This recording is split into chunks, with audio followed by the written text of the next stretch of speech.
Leaf Square, I'm Adam Wylde on the SDPN YouTube channel with Jesse Blake today for another pre-game show with SportChek down here where it's all happening. Game 7. Steve Dangle's Watchalong starts in 40 minutes, and this is the very nervous, very sweaty, and audience-filled pre-show. Say hi, everybody. Woo! Yay! All right, we actually have people here for it. How great is that? Listen, Game 7 is special. It's always special, and this is the only series in round 2 that is going to Game 7. It kind of seems fitting because these teams are so evenly matched. Game 7, Scotiabank Arena, so it's a home game for the Leafs. And to quote Leaf great and only Leaf great, Max Pacioretty, we're going to war. Jesse Blake.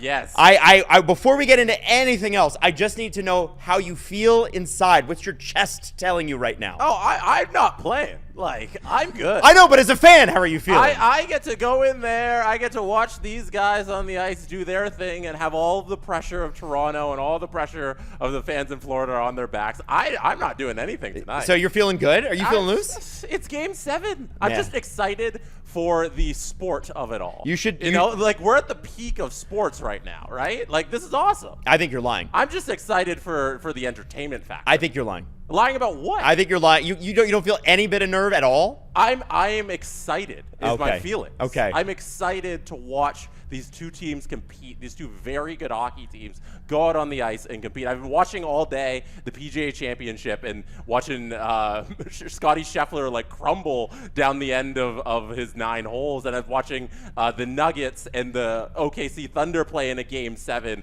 and now we get to watch the Leafs and the Panthers play in a Game 7. It's just exciting for sports. It's a good day. It's a good day to be a sports now, fan. I don't know if you can see it on camera, but my hands are just wet with excitement. The smudge marks on this desk are going to be just ugly after this. Now, the Leafs have played on a May 18th only one time in their entire history. It was Game 2 of the Western Conference Final against Pavel Bure and the Vancouver Canucks in 1994. Unfortunately, they didn't win that game. They didn't win a game that series. The Vancouver Canucks were amazing. But there's time for that to change. We can draw even today, can't we? That was actually the last time that 2 Canadian teams faced off in the conference final against each other. Well, maybe the Vancouver Canucks should have been more respectful and let us win some games. Last night, we had the opportunity for Winnipeg to win 2 games and then have the same thing happen with Winnipeg and Edmonton, and they couldn't complete the task. Absolutely. So, yeah. It's we got close. We got so close. Yeah. Paul Maurice is a perfect 5-0 in playoff Game 7s. Craig Berube,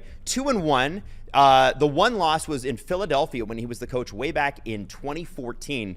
But the 2 Game 7 wins, and I think this is notable, happened on the St. Louis Blues road to the Stanley Cup in 2019. Yes, and they won in Game 7, right, against the Bruins. Yes. That's correct, right? They did. Yeah, so I think this is the first ever Game 7 matchup between 2 head coaches that both won Stanley Cup Final Game 7s. That's crazy. The stats, like, that doesn't mean anything at all. It's just a funny tidbit. It's a fun coincidence. I like that. Now, going through the top 3 stories tonight, Game 7, as we already mentioned, there's nothing better than Game 7 in the NHL. Nothing. Sorry, no other sport can compete, not even the NBA. I'm just going to come out and say it.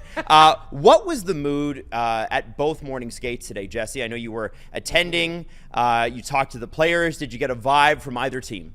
At the beginning of the Leafs skate, it was only about one thing. It was the Matthew Nyes watch party. Everybody was there early to see, like, when is he going to come out? What are we going to do once he hits the ice? Is he going to be okay? And then once he came out and he took a couple laps and we all realized he was a full participant and everything was fine, then we got down to the business of, like, hey, let's talk about this thing being a Game 7.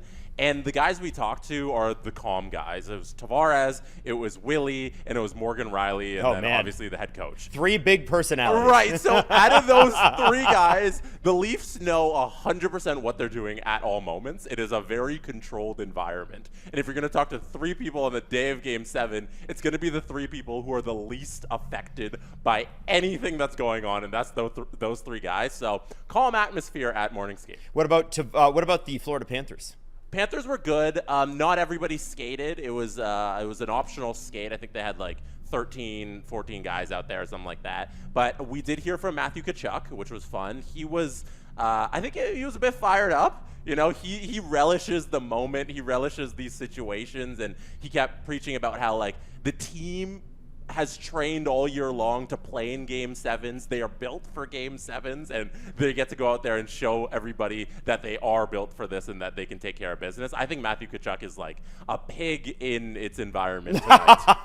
That's a great way to put it. Now, on Matthew Nye's playing tonight, and he will play, as you said, Craig Berube said, you're not injured because you're playing, you're banged up, you're hurt, and there's a lot of that. There's a lot of teams with a lot of hurt guys.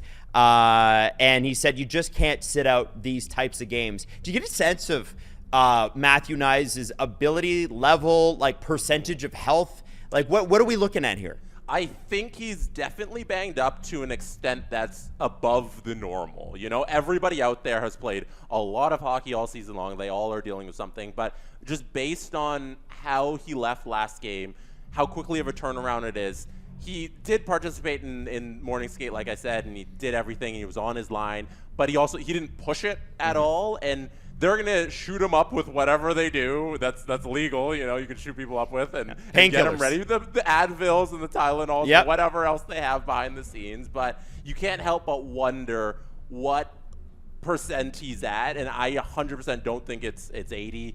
It's probably around 70 or 60 of what we get in Matthew Nye's. All right. Well, whatever we can get from him, we'll get from him, right? Exactly. The Maple Leafs are 12-15 in Game 7s in their history, including a positive 7-3 at home. A lot of those losses have come in this modern era.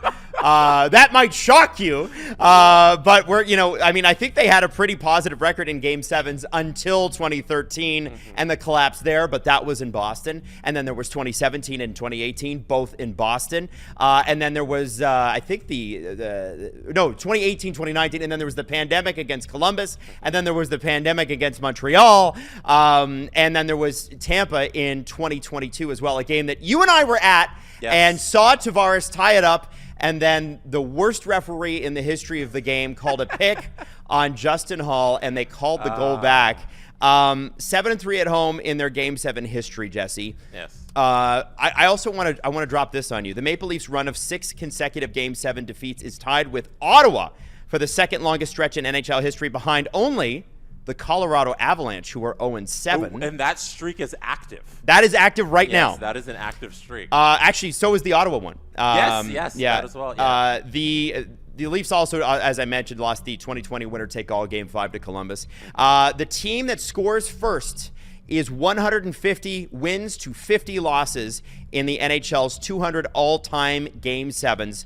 But the teams that score first in Game 7s in 2025, 0-2. Yep. The teams that have a lead with 1.3 seconds left in one particular game are 0-1. And then the teams that allow a third period hat trick in one particular game are also 0-1. We've had this year 2 of the greatest Game 7s in the history of the league, just based on what happened in those games and these historic feats. So I think tonight we're going to get some sort of magic. I don't know what side it's going to be, but it has to just continue this trend, right? Yes. Now, one thing we should also mention that if the Leafs do win, and I know you can only whisper that. Steve better not hear you say that. If they do, they will have home ice advantage the rest of the way for the playoffs. That's pretty cool. That's cool, right? Yeah. It does end up mattering that you win a division. Yes. Now. And do you know how they got that? How did they get that? They came back and fought against the Detroit Red Wings in the final game of the season. Do you remember Game 82? No. Where they were down and they were out, and they came back and they won the game in overtime, a meaningless game at the end of the season. And that game turns out to be the game that wins them home ice throughout the playoffs if they get through this round. And you go back to the season and you cry over these games and you get excited over these games and you're like, every single one of these points means something in the end. They're not meaningless. There's a reason we scream and yell about the team competing in October and November and December, is because everything in the end can have an effect on your season. And them getting that extra point against Detroit at the end of the year at Game 82, it ends up giving them home ice in the conference finals. Win number 12 in Leafs Game 7 history happened in 2004. That's the last time that they won a Game 7, Jess. So the top songs that year. Oh, let's you ready? go. Are you ready? Yeah. At number 3, Alicia Keys, If I Ain't Got You. Yes, a song you hate. Boring. Usher. Usher has the hater. Yeah. No, Maddie's not happy with you. That's okay. I can handle that. I know. Like, there's nothing wrong with whatever. Usher occupies the top 2 spots in 2004. This is how big Usher was. Burn at number 2, and Yeah, featuring Lil Jon and Ludacris, the number 1 songs at that point. Now, the top movies. The Incredibles at number 5, Meet the Fockers at number 4, Passion of the Christ at number 3. Mel Gibson. Yeah. Spider-Man 2 with Tobey Maguire, widely considered the best Tobey Maguire Spider-Man, was number 2. Yeah, Tobey Maguire's peak of his career. Yes. Downhill from there. Absolutely. Yeah. Who could have known? And then number 1, Shrek 2.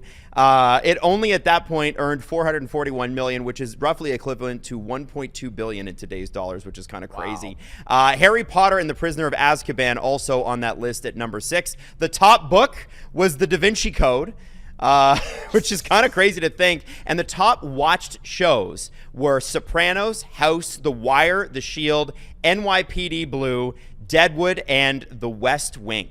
I used to love House so much. Did you like House? I was a big House kid. I was probably like, I don't know, like 12 or something when that was popular. You said 2004, right? Yeah. So I used to come home. I think it was Mondays at 8. I used to just rush. I got to make sure I had that time scheduled to watch House. Well, otherwise you'd have to set the VCR. Yeah. No, like if you weren't there to watch it, you missed it. You did. You did, and you'd have to buy it on like the season DVDs or something later. And remember how expensive those were? Oh yeah, like getting those seasons, they were not cheap. No. And then Sopranos, like now, is one of my favorite shows, but I didn't watch it back then. No, I think you would have been a little too young. Yeah. I was grade 10 when that happened. By the way, that year, Kelly Clarkson, winner of some unknown show called American Idol in its first season.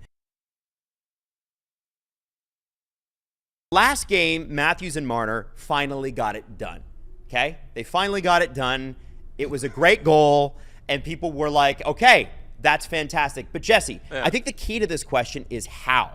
How did they get it done? Right. What did the Leafs do all game for their opportunities? Yeah. Got it done is a moving target. Okay. Let's not forget that. Like, saying they got it done is they accomplished a step in the journey, which is they won Game 6 and they extended their season. So they did do that. They got it done. Matthews broke that ridiculous stat about him being the 1 in 110 players to score 400 goals and never score in round 2. So they got that done and out of the way. Now is about accomplishing the full task, and that's making it to the next round. But like what they did in Game 6 in particular that I think we need to focus on is they played defense all game. The Toronto Maple Leafs had 4 shots in the third period. 2 of them went in the net. And that's because they sat back all game. They started well and they ended well. They said, we don't care about chasing the puck and playing offense. As long as we have sound defense, eventually our opponent is going to make a mistake, and we have the horses to capitalize on those mistakes. That's how they've played all season long. And once Florida did make that mistake where Forsling is coming out behind his net, he makes a bad pass, Marner steals it, passes it to Austin, he scores. They're just waiting for those singular opportunities along 3 periods of hockey to capitalize on them and score and win. And that's how they just need to play tonight. They're a good team, and if they just play like that, they can win. That's something we're just not used to, right? No. Chasing the puck was the DNA up until this season. Yeah. That change really started to take root, I would say, in like 30, 40 games into the season. But we're really, really seeing it now. Do you think that winning a game like that gets true buy-in from your best players? Yeah, you got to think about like how different this team is from Game 1 to Game 6 of the playoffs. Do you remember the loss against Montembeault where he shut the team out and they had 42 shots on net and he stopped them all? Like, they don't play that kind of hockey anymore. It took a season's worth of hockey, but Craig Berube changed their minds and realized, like, hey, it's not about peppering all these shots on net. It's not about playing rush hockey where we're trying to outchase our opponent with speed and everything. They're playing really boring, and I think they've gotten to this groove when their mind is right and they're not playing anxious and stressed and making all these mistakes. They know how to play these games, and they know how to beat good teams. Now, there were some questions when Anthony Stolarz went out in Game 2 of the series, and obviously Joseph Woll came in. And I just want to run you through Joseph Woll in clutch games in the last 3 years. So 2023, remember, he came in for an injured Ilya Samsonov. Game 4 and Game 5 of that series, they won Game 4, they lost Game 5. He had a .960 save percentage in Game 4, .930 save percentage in Game 5. Last year versus Boston in Game 5 and 6 before he got injured, and I swear, if he had played Game 7, we would have won that damn game. A .964 in Game 5, a .957 in Game 6, and of course, Game 6 versus Florida 2 days ago, a perfect 1,000. A perfect 1, I guess. It's a 1, which means he shut him out.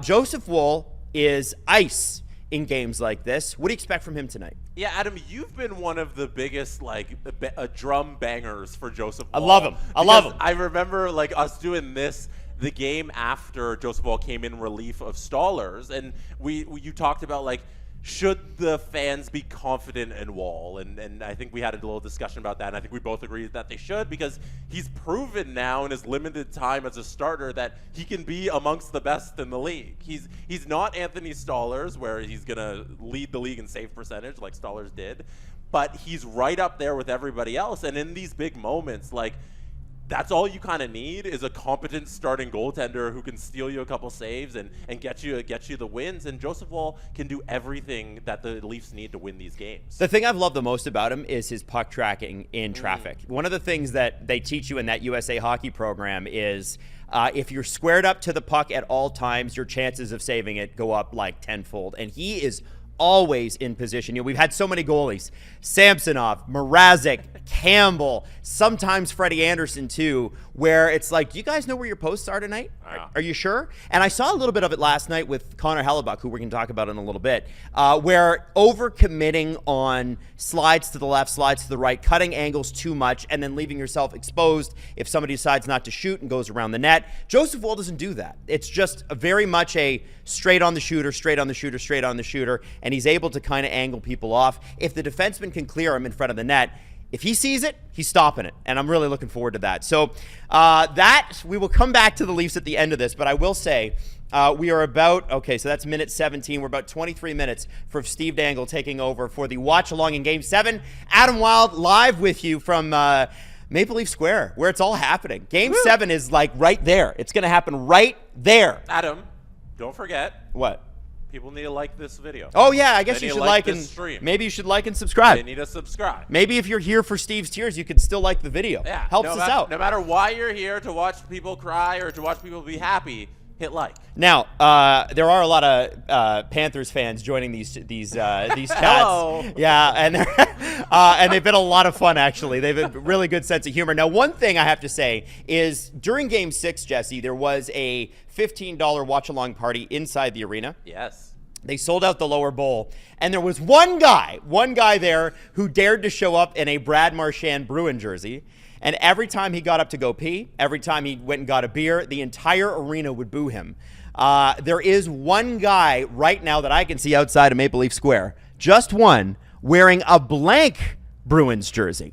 And I feel like if you're going to troll, you're not trolling the right way, are you? Yeah, what are you doing? You got to have Marchand on it, right? If it's blank, then you're just wearing the wrong team's jersey. Nobody in this game is from the Boston Bruins. So yes. What are you doing? If it's Marchand, I get it. Yes. You're rooting for that player. But if it's just a blank jersey, you're not in the right place. Okay. Go home. Exactly. Go exactly. home. Now, yesterday I had the privilege and pleasure to stream the watch along for Dallas and Winnipeg, and it was. I feel like we were a little bit robbed. I wish that series, and I know Stars fans will hate this, I do wish we got a Game 7 out of that series. It was great. And, obviously one of the more emotional playoff games that we've ever seen, not just this year, but ever. Mark Scheifele's father passed away overnight leading into this game, and there was some question about whether or not he was going to play. And actually, Jess, can we pull up that tweet of Connor Hellebuck's dad? Because, these guys have played together forever. And they've had the opportunity to have their parents meet and their families meet and the dad trips. And Connor Hellebuck's dad gave a nice little tribute online. Are we able to grab it? Yeah. Okay, just grab it. It just kind of goes to show basically how deep these roots run. And outside of what happened in the game, which we'll get to in a second, what I loved was the handshake line afterwards. You saw guys, grabbing Mark, hugging him, not just from his own team, but from the Dallas Stars. Dallas Stars fans, of their own volition, yesterday decided, in honor of Mark Scheifele and his number 55, to donate $55 at a time to the Jets Foundation in honor of Mark's father. And what's amazing about it is that they were able to raise something like 20 to 25 grand before game time. I think that's pretty crazy. And when they left the ice, the Dallas Stars gave Mark Scheifele a standing round of applause. They were already obviously standing, but I still think, given all that goes on in the playoffs, there it is right there. There's the two dads together. And by the way, both sons look like their dads, eh? Mm-hmm. Like, you could tell. I do have to say that it was quite touching to see that, and a pretty unbelievable moment, Jesse, when Mark Scheifele opens the scoring. Yeah. Like, how can you not be emotional about that? Kind of felt like it was going to happen, right? There's just one of those things. You just felt like he's going to be riding some emotion. Now, he was also a part of the play that ultimately ended the game. Sam Steele, who was the goal scorer that tied it up for the Stars and looked very dangerous with Evgeny Dadonov in that fourth line all night, snuck past him late, like 14, 15 seconds left in the third. Mark was able to get back, but had to trip Sam Steele. A lot of people thought it should have been a penalty shot, and maybe that would have been better because Mark had to be in the box when Thomas Harley scored about a minute into overtime, and that ultimately ended the series. It did feel like, Jesse, at the end of it all, that Dallas was the better team in this series. Yeah, and I think they proved it by closing it out in 6 games. Like, it felt like towards the end there, Winnipeg was holding on by a shred. Like, that first period, I thought Dallas could have been up 3-0 by the end of it, and it ended up 0-0, And I think Connor Hellebuck deserves some credit for keeping them in that game along the way. Like, he made some really big saves, and he struggled on the road, and you can't say that he struggled last night. But Dallas, I think, overall is the deeper team. And to me, a lot of it comes down to Pete DeBoer and his coaching abilities. I think he was able to really control the play that Scott Arniel was trying to play a lot of. He needs to play a lot of rush hockey to keep up with the Dallas Stars. Like, he needs the Winnipeg Jets to be playing up and down, and they're really fast, the Jets are, so they need to utilize that speed. And Pete DeBoer was able to keep them slow, keep them in the zone, and slow things down and play more Dallas Stars style of hockey. And that's on the players and DeBoer. So I think Dallas just outplayed them throughout this entire series. Like, if Winnipeg would get the puck in, and it would be almost impossible for them to retrieve it, right? A dump and chase without the chase, or at least the retrieval after the chase. And Dallas turns the puck around on you so quickly. I think it's going to be fascinating to watch them and Edmonton in the Western Conference Finals. That game, by the way, will happen on Wednesday. Both teams have crazy offense, Jesse. Both teams, on paper, somewhat questionable defense outside of their stars, Ekholm and Heiskanen, but they've been very strong throughout the playoffs. Yeah, it's such a hard series to pick because Edmonton, I think, is the best team in the West right now, and they're riding high. But on paper, you look at the Stars lineup and you say, outside of maybe the right side back on their defense. Yeah, because Harley's there, Esa Lindell's there. There are some good players back there, but right. It's a little light when you're running out the right side there. So, like, on paper, you want to pick the Stars, but momentum's so in the Oilers' favor. So I think you got to lead Edmonton. Now, the question in this series will be, and we'll get into it a little bit more tomorrow on the Steve Dangle podcast, goaltending. Stuart Skinner, Jake Ottinger, both. One with questions, one without. Jake Ottinger could be starting for Team USA at the Olympics next February. Stuart Skinner, who a lot of people would have been like, yeah, he's going to be on Team Canada's Four Nations team, didn't make it, didn't have a great year, lots of injuries, didn't have a great start to the playoffs, lost his spot. Calvin Pickard goes down. Stuart Skinner comes back in. Isn't great, but he shut the Vegas Golden Knights out in Game 5, and that's really what matters. Yeah, he's not great until he is great. And whenever things are on the line and whenever it matters most, Stuart Skinner turns into greatness. And I feel like that's not an accident, right? Like, I feel like we don't have confidence in Stuart Skinner, but you should have confidence in him in the big moments. And I feel like if it's game 6, if it's game 7, and you really need a win, he's able to lock in and do enough for this team to win. So I don't feel like the goaltending matchup is that far off between Ottinger and Skinner, because Skinner's proven that he can win deeper in the playoffs than Ottinger. Absolutely. 15 minutes until Steve Dangle joins us for his Watchalong. It is game day. It's game 7. We are live at the SportChek Maple Leaf Square studios with SDPN, Adam Wylde, Jesse Blake. Maddie's here too. We're going to get back into the Leafs in about 5 minutes, but I got some other kind of news and notes I wanted to hit. The Carolina Hurricanes are just sitting on the sidelines doing their thing. They were practicing today. And if the Leafs get through, it will be a rematch of the 2002 Eastern Conference Final between the Leafs and Canes. And the coach of that Carolina Hurricanes team, Paul Maurice. Oh. Kind of interesting, huh? Oh, yeah. Means nothing, but interesting. I forgot he had a stint in Carolina. That's a very long stint. They ultimately lost that series. The Leafs lost the Stanley Cup series. Yeah.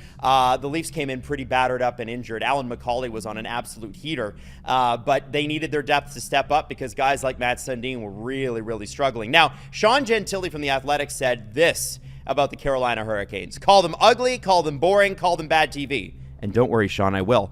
Just make sure you call the Hurricanes a brutally effective hockey team that just made short work of the Eastern Conference's #1 seed, and the Capitals seem to agree with it.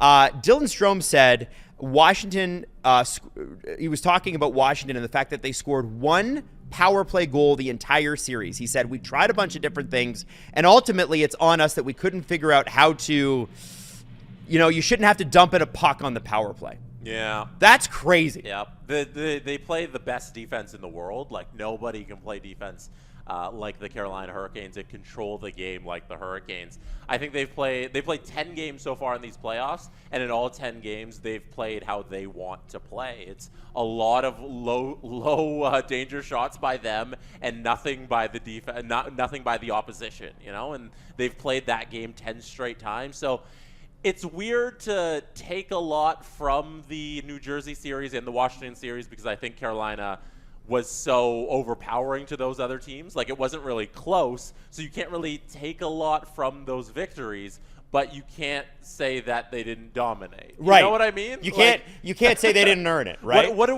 we deduce when we say that, like, the competition wasn't up to par, but, like, you can only beat who's in front of you, and they've handled it. So, but here's the thing, though, Jesse. Washington was the best team in the East. When you say not up to par, what do you mean? I don't think Washington is as good a team as Toronto or Florida. Okay. I think the next round will be the toughest test for the Carolina Hurricanes, and I think either of those two teams in this series are going to give that team a very good test and a bigger test than what Washington or New Jersey was able to give them. Frederik Andersen allowed 6 goals in 5 games in the series, 95 shots again, 937 save percentage over those 5 games. It's kind of unbelievable. If the Leafs get through, they could be playing their former starting goaltender. Yeah, what a narrative. Like, that's so awesome that we get that matchup if the Leafs get through.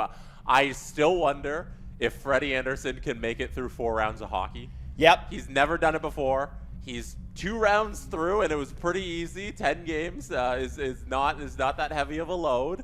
Let's see if he can outlast the conference final. Now, just a quick note before we get back into the Leafs as we get into the final 10 minutes of our pre-show, and Steve Dangle joins us at, exactly 12 minutes from right now. Jim Hiller will return as the coach of the Los Angeles Kings. Ken Holland confirmed that. He said Jim is going to be the coach. Jim did a fabulous job in leading the team to 105 points. They were good defensively. They were good on special teams. The team played hard. I thought 3 weeks ago that this was a team that had the ability to go on a long playoff run. He'll be a better coach next year for the experience that he went through this year. And I think the experience he's referencing, Jesse, is that much maligned Evander Kane challenge in Game 3 with the game tied 4-4 that ultimately led to a power play that led to the Oilers going on a streak and not losing until Game 3 against Vegas. So, what do you think about Jim Hiller being back? I wonder if behind the scenes, one of the video coaches told him, like, this is guaranteed to go in our favor. I wonder if it's not on him entirely. Of course, it's on him to make the final decision, but I wonder if behind the scenes, the LA Kings know that one of the video coaches gave him, like, horrible information. Right. But also, I don't think he should have a job. I think he got out-coached in that series. The LA Kings should have been able to finish off the Edmonton Oilers, and if it's not for his decision-making, they probably do. It's a tough one. You know, he's going to be around another year. Let's see how it goes. It's a tough one. Exactly 10 minutes until we are joined by Steve Dangle for the Game 7 Leafs-Panthers watch-along. Now, in Steve's entire history, Jesse, this is as far as he's ever gotten with the LFR channel. We're on LFR 18. 18. He's never seen a Game 7, and we haven't seen a game. Sorry, never seen a Game 7 in the second round. He's seen plenty of Game 7s. Yes. We are, as a network, we've never been this far as you know, being Leaf fans and that sort of thing. It hasn't happened since 2004. There's a lot to go through, but we're going to kind of circle back here on the Leafs. It's been a beautiful day. It's May 18th. You're hoping that it will be. The Leafs have played one May 18th in their entire history. It was a third-round Game 2 against Pavel Bure, Alexander McGillney, Trevor Linden, Kirk McLean, and the Vancouver Canucks, who ultimately went on to lose to the New York Rangers in a very hard-fought 1994 Stanley Cup championship. Max Pacioretty says we're going to war. Paul Maurice is 5-0 in Game 7s in his career. Berube 2-1, including 2 wins with the Blues on the way to the Stanley Cup win in 2019. Jesse, first thought going into Game 7 is there anything better than this in the entire world? No, like there's nothing better than a Game 7. Like, this is it. It's either win or go home, and hockey's such a sport where effort matters so much. You know, you can't lazy your way to victory in hockey more than any other sport, where the guy who's trying the most will get that extra little push. So in a Game 7 in the NHL, it's the best thing in the world. The question will be, which Leafs show up? Game 5 or Game 6? Paul Maurice said after Game 6 that, well, there wasn't a whole lot of difference in effort between Game 5 and Game 6. We all know he's full of it. That's his way of pumping his team's tires, saying, well, we got them, we had them in Game 5, we'll get them again. What do you think? What do you sense the Leafs do tonight? That's the big question, right? It's because we know the Leafs can do it. That's what's frustrating about the Toronto Maple Leafs is we saw them win 3 games in this series where they played like the better team, and they were the better team, and they won those games by doing what they've done all season, and that's playing great, slow defensive hockey and capitalizing on their opportunities. And it's a matter of, do the nerves and the fog in the brain take over and they get away from the hockey that makes them successful? Right. And it's a matter of, do you believe the Stars are going to be able to do what they've never done throughout their entire tenure, and that's play their best hockey when the most pressure is on, or not? Yep. That's the whole question here tonight, and it's so fun. It's awesome that it's Game 7 because we get an answer. I was talking to some fans of the show beforehand. They came into SportChek here on the second floor at Maple Leaf Square to say hi. And I was like, how are you guys feeling? And one guy's like, well, I'm nervous. And the other guy's like, well, I'm nervous. And then there's a third guy. He's wearing like a Ty Domi, Gary Roberts era white Maple Leaf home jersey, right? Because they used to be whites at home. And he said, oh, they got this. Oh. They're going to be fine. They got this. Where is that confidence coming from? I have no idea, but I want some of it. Maybe some of it is the fact that Matthew Knies is playing tonight. Yeah. Jesse, you saw him at morning skate. How'd he look? Yes, when we got to morning skate, it was all just Matthew Knies' watch. It was like, when is he going to come out of the tunnel and get onto the ice? And then he finally got onto the ice, and he was in his regular spot with Matthews and Marner during the line rushes. They didn't push too hard, so we don't know how injured he is, but they'll be starting him on the top line and playing him like he is healthy. Okay. And he was also in his regular spot on the power play during practice as well, which is an important point because during the last game, they took him off the power play unit because he was too injured. So there's a good sign for Leafs fans. Craig Berube was asked about Matthew Knies being injured, and he said, well, you're not injured. Because you're playing. He said, you're banged up, you're hurt. And there's a lot of that. He said there's a lot of teams with a lot of guys who are hurt. Matthew Nyes will just have to play through it. Now, the Leafs are 12-15 in Game 7s in their history, including, and I think this is an important point, 7-3 at home. They have yet to play. Well, no, that's not true. They did play one Game 7 at home. We were there, 2022, Tampa Bay Lightning. The Leafs did tie it up, and then the goal was called back because the worst referee in the world, who shall remain nameless, called a holding call on Justin Hall, which was obnoxious and ridiculous. Or no, it was interference. Whatever it was. Who cares? Stupid, boo. Leafs should have won that game. Now, they haven't won a Game 7 dating back to 2004 against the Ottawa Senators. We've seen them come close against Boston 3 times. We've seen them come close. I referenced Tampa, Montreal, even Columbus, Game 5, winner take all in the play-in series during the pandemic. This team right now will be, if they win, like I keep saying, this is where the conversation starts about what this core not has done but did. Yep. Do you know what I'm saying? We're talking about this as like a whole sample size. We've got an entire decade to look at.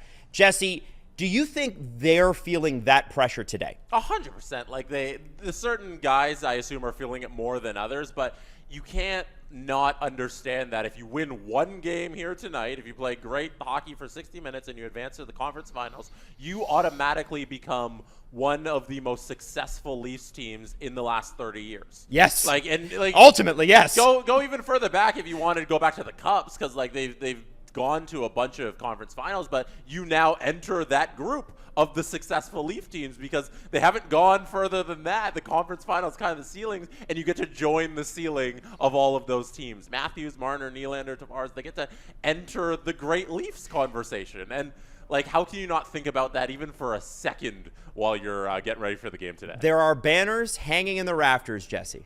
Banners hanging in the rafters right now. Doug Gilmour, Wendell Clark, Matt Sundin.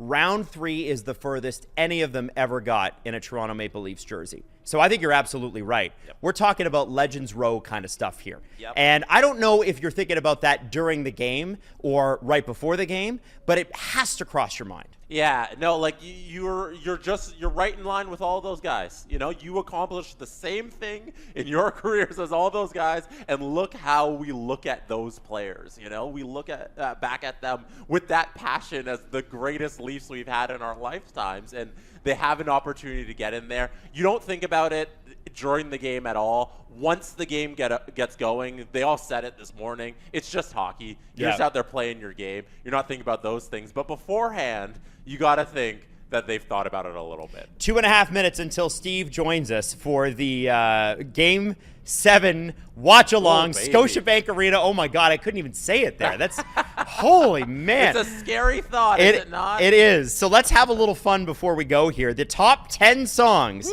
Actually, I'm going to include 11 just because I love 11 so much.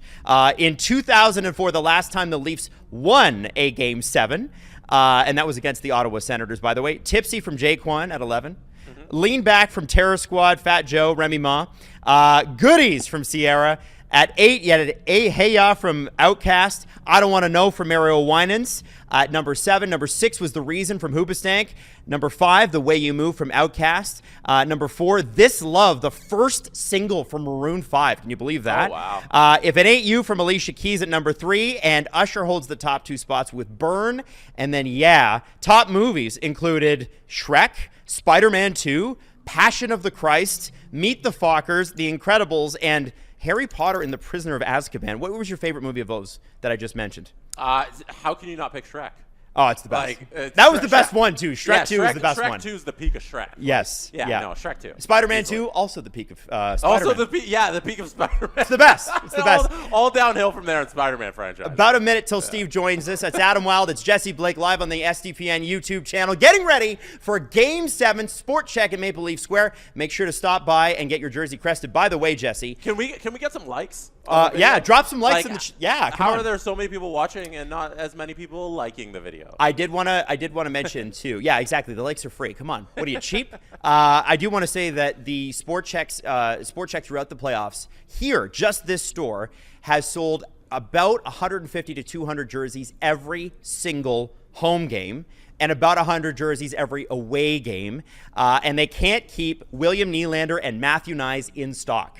They have to keep building them because there's so many people want them.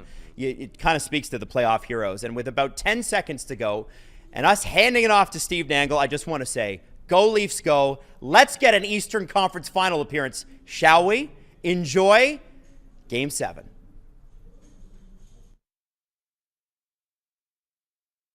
Is it sane? Is it possible? Still I ask myself, are we, am I? In our game, it's not logical, but you contemplate, are we, am I?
$7,000 people.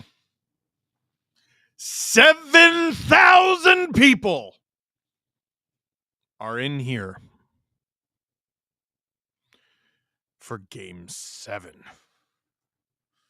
Yes! Yes!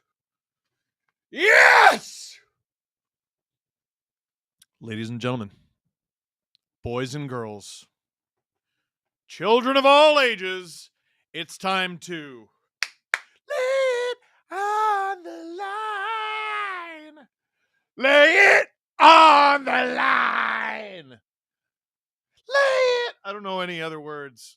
Have any of you Googled the rest of the words? I haven't. I don't plan on it either.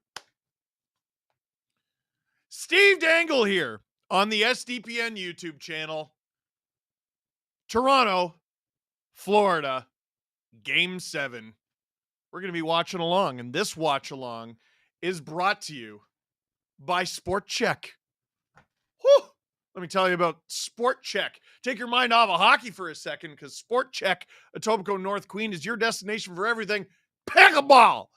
Own the court with the right pickleball gear. Pickleball! Designed to boost your performance.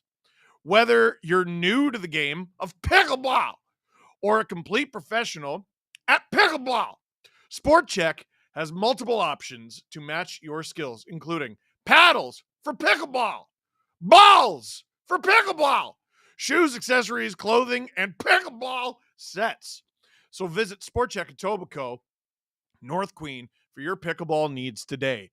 Tomorrow, we are going to be recording the Steve Dangle podcast live from the SportChek at Maple Leaf Square. And this is usually the part where I tell you, hey, you should come. Do not. The store is closed. They have to send someone to let us in so we can record tomorrow. Because tomorrow is the Monday of a long weekend.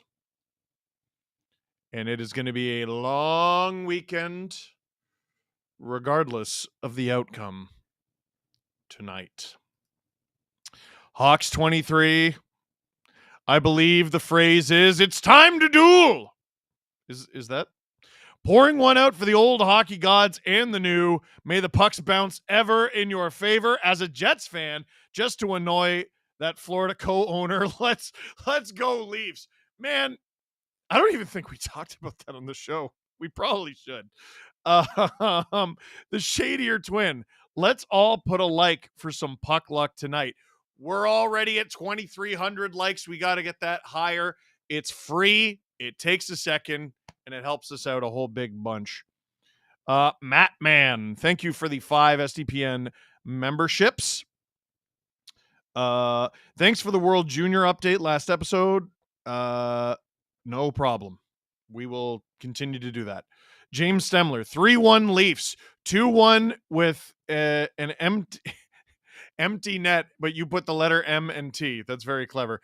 By 67 for the Juju. Let's go, says Sedin Magic. I agree. If you were a goalie, which would you rather face, a Wendell Clark wrist shot or Austin Matthews snipe or JVR in your house? I think JVR in my house, I'm less likely to get hurt. So I'm going to go with that one. Is it let's go or lay it on the line? Go Leafs go. I think it's lay it on the line. Let's go. I think it's both. Mr. Brightside intro on the broadcast for Game 7.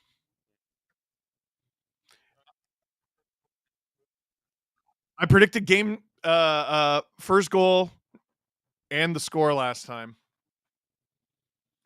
I'm going to also say 3-1.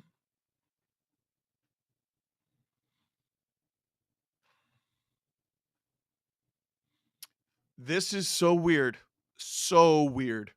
Give me Pontus Holmberg. I just got a feeling.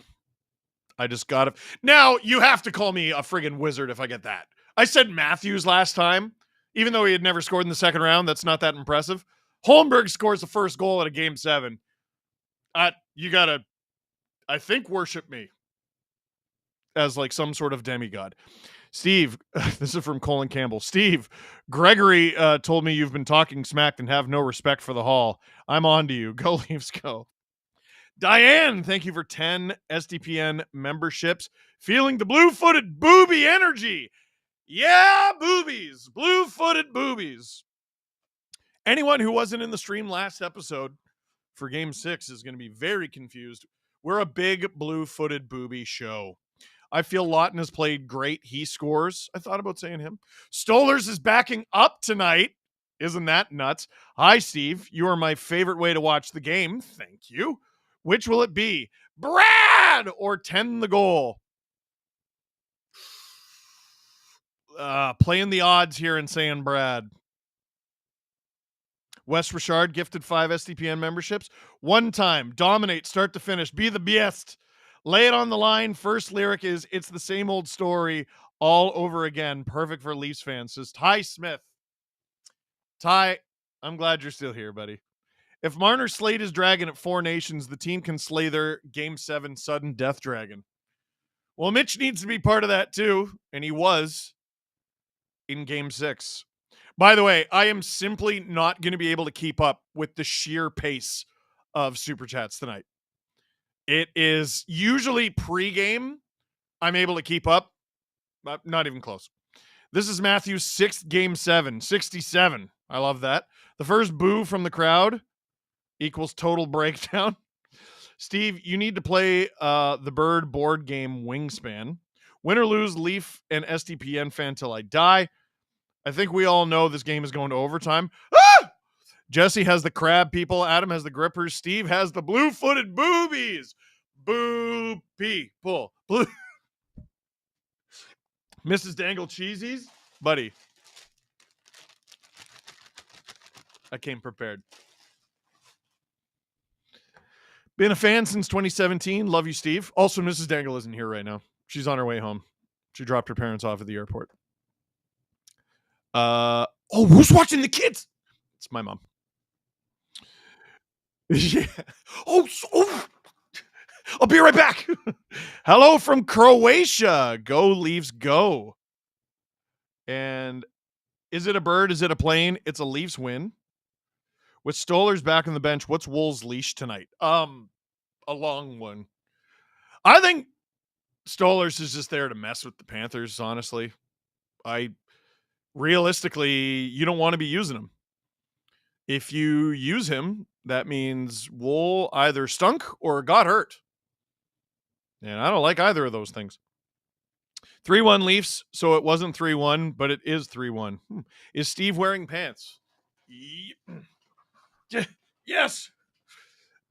Speaking of blue-footed boobies, when are we getting that Scottish lady as a guest on the podcast? We're not. Also, speaking of what? Oh, you know what's really funny? You said, when are you getting that Scottish lady on the podcast? I thought you meant my wife, who is a Scottish lady. But you meant the lady who was on Fan First Network talking about her boobs. I'll have her on. It's okay. I speak fluent Scottish. Christian Malley, thank you for the SDPN membership. Good luck from a hockey fan in Houston. #expansion. Loud Canadian anthem in Toronto. Let's go, baby. Game 7, says Logan Prescott. I'm going to tweet first period.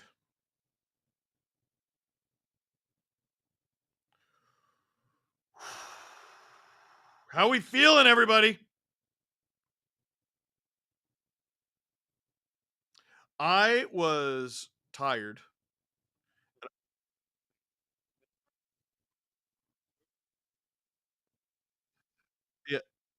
Yeah, Drew is saying because of this game, like Mitch Marner, either this is his last game as a Leaf or he remains a Leaf.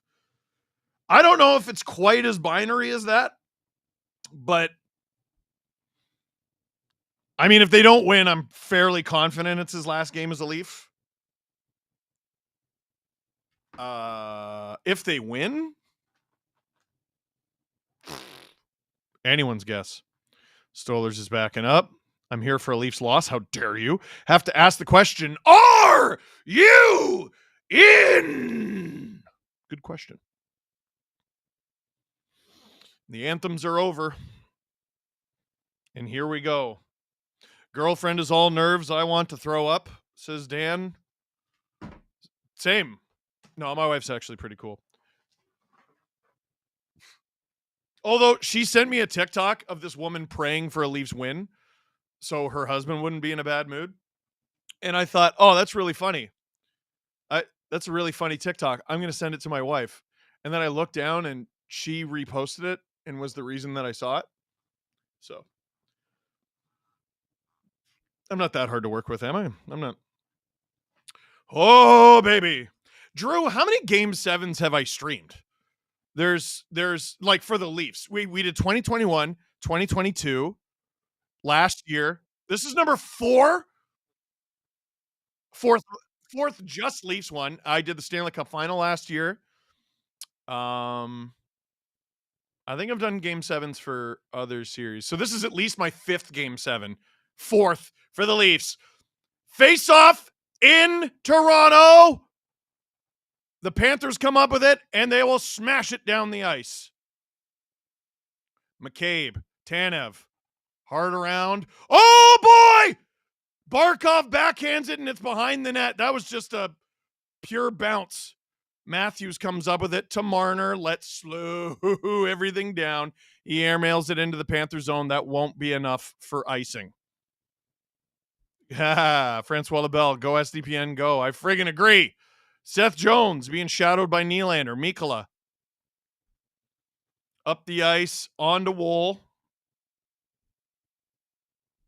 Oh, Tavares in center ice. Leafs have numbers. There's Holmberg. Tavares. Oh, come on. I wanted that so bad. Now here come the Panthers. God, that would have been funny. Ekblad on, blockered away by Woll. At the point. In front. Carlo gets it out of danger, and it's right back in danger. Ekblad on, off the back of the net. Riley. Oh, my God. Panthers. Ekblad at the point. It's behind the net. Riley's got to catch up to it. Carlo calmly to Holmberg. Not quite out. Tkachuk holds the line. Ekblad. That's wide. Oh, boy. Second line hemmed in here as the Panthers are changing. Riley's got to get to it. This is a good shift for the Panthers. Marchand to the point, into the feet of Kulikov. Oh, boy. This is bad. In front. It's in the corner. Oh, my gosh. This is terrible. Kulikov on. Out of play. Off of something and out of play. Thanks goodness. Alex says, shot for every stopped by Woll. You will die. You will die. 9,000 people watching, 3,200 likes. Those numbers do not add up. Get it up, babe. Click like. It takes a second. It helps us out a lot, and it's free. Face off in the leave zone. Be nice to get a face off win here. Panthers come up with it. Lusterinen cleared out by Benoit and Lawton. Panthers hold the line. It's behind the net again. Lundell shadowed by Benoit. OEL passes to, I don't know how that ended up on Lorentz's stick, but it did. And now here comes Benoit. He'll flip it in on to Bob. Lawton pursuing. Lorentz. Lawton. They're in the offensive zone. Lorentz. Yarncroke pursuing. He's all over Kulikov. Panthers through the neutral zone. Watch the friggin' hooks. 2.5 minutes into this game. McCabe, Tanev. Into the feet of a Panther. Pacioretty shovels it. Panthers gain the leave zone. Greer hit by Riley. At the point. On! That's blocked. Pacioretty swats at it from his knees. McMahon plays it to Domi. Turn back the other way. Domi, great defensive stick. I told you, man, it's in his bag. Seth Jones off the wall. Hard around. Woll to intercept. Riley. Oh, my God. The Leafs can't get it out again. Oh, flubbed one-timer by Reinhart. This is a good line change from Maurice. He's got Barkov out against the Domi line. On, deflected wide. Barkov. Marner is out there. Leafs clear. It's out. Panther, I don't know if they cleared there. Barkov into the corner. Matthews, Carlo. Been a good look for the Panthers so far in this game 7. Leafs can't even broach the blue line. Is this going to be offside? It is not. OEL, not offside, rather. Icing. Benoit, off the glass. And out. Panthers within the neutral zone.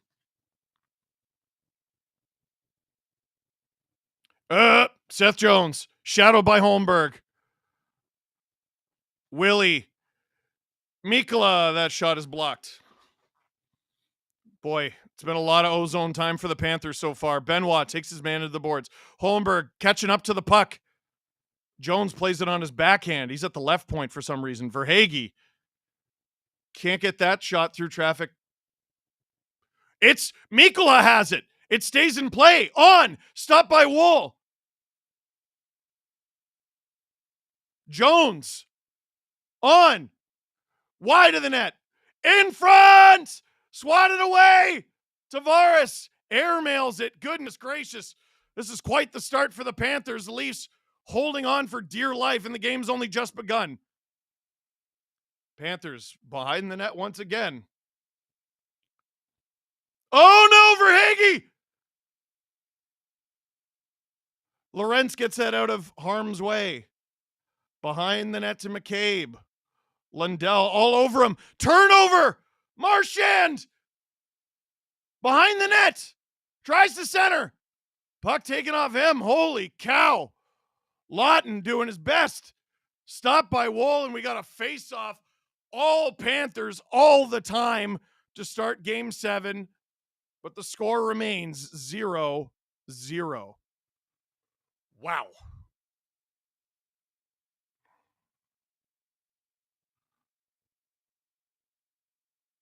That was, I've never seen the puck be missing for so long. That's a rough start. Yes, Drew. Oh, we're all aware. There's 10,000 people in here. That should tell you how rough the start is. Domi to take the D-zone draw against Nosek. Shots are officially 6-0. Obviously, that'll change on account of its shots in 2025. Nosek wins it back. On through traffic. Wide. Riley. McMahon chasing after Kulikov. Not the greatest dump. Woll. Gadjevich and Greer battling for it. Carlo's in there. Pacioretty's got to get there. Schmidt. That goes wide. Domi gets it out. Panthers have to clear here. Woll will hold it for Riley. Shots 7-0, according to the Sportsnet shot tracker on the broadcast. Leafs breach the offensive zone. That's about it. Nyes, by the way, in his usual spot on the top line. A great sign for the talented youngster. McCabe tries to get it back to Tanev. Matthews in there helping. Bodies all over the pace. Barkov to the point. Ekblad on. Stopped by Woll and covered up. Goodness gracious. All Panthers all the time. Something's got to change, and quick. Whoa. Wow. We go to our first commercial break. Hey, this is some pretty intense hockey, right? Oh, we're all going to need a little vacation after this, right? Well, I have just the man to call. You already know him and love him in the chat. He may have even gifted you an SDP VIP membership. That's right. It's Handsom Dan of Handsom Dan's Vacation Rentals. Believe me, I was very excited to get this message this morning. If you're looking to get away this summer, fall, or winter, or depending on how this game goes tomorrow, then check out Handsom Dan's Vacation Rentals on Vancouver Island in beautiful British Columbia. If you're into hiking, fishing, whale watching, surfing, skiing, snowboarding, or you just love the great outdoors, our man Dan has a vacation home for you. Want to learn more? Visit www.handsomedans, HANDSOME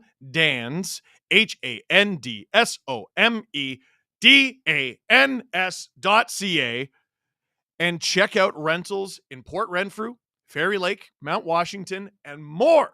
So one more time, that's Handsom Dan's Vacation Rentals at handsomedans.ca. Make sure you book direct to save up to 15% off, and tell them Dangle sent you. Handsom Dan, baby.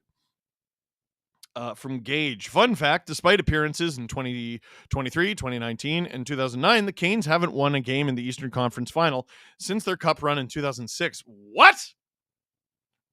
As a Blues fan, rooting for the Missouri native between the pipes, go Woll goal. Here's the stat. Shot attempts are 21-0 for Florida. Holy crap. Wow. Well, hopefully they get tired out. Oh, my God. Handsom Dan's Vacation Rental says, Dangle sent me here. Thank you, Dan. D-zone draw. 21-0. Panthers win that back. Ref didn't like it. They're going to do it again. Hey, if you want to look on the bright side, only 1/3 of the Panther shot attempts are making their way to the net. Sure, let's go with that. It's Marner versus Reinhart on the draw. Reinhart wins it back to Jones. Jones behind the net again.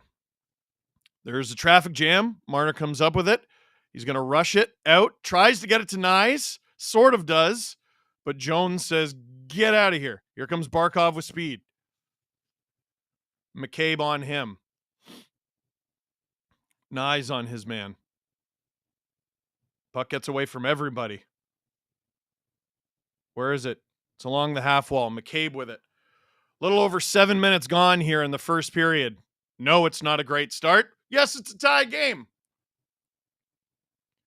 And for as long as it stays a tie game, all I'm going to care about is what happens going forward. The Panthers are stuffing the Leafs at the blue line every time they show a little bit of offensive life. Whoa, big hit on Benoit from Bennett. Tavares dodges the check of Matthew Tkachuk. Nylander to Tavares. Tavares turned around and the Leafs are offside. I thought they were going to blow it dead. Delayed offside. Long pass to Verhaeghe. That pass, it goes into the stands. The Panthers' defensive armor showing the first slightest signs of cracks. That is me shoehorning in a compliment. 11,000 people in here, 4,500 likes. Get that number up. It takes a second. It's free, and it helps us out a lot. Face off in the Leaf zone. Lawton wins that back to Carlo. Off the half wall, not out. Panthers have been so good at that so far tonight. Riley dumps his man. That was Marchand. 12 minutes to go in the first. Riley knocked down in front. Was Riley the puck carrier? No. Kulikov. That goes to the moon. It stays in play. Lawton clears it. Kulikov. Here comes Lorentz. This is 2-on-2. He goes off the boards to himself. Oh, that was almost amazing. Yarncrow, good feet in the offensive zone. 11:30 to go in the first period. Turnover to McCabe. Lined up by Kulikov. They collide.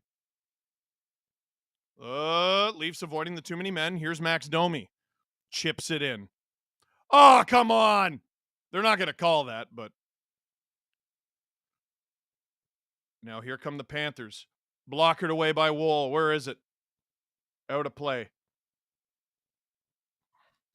So it's not going to be a tight whistle, I'm guessing.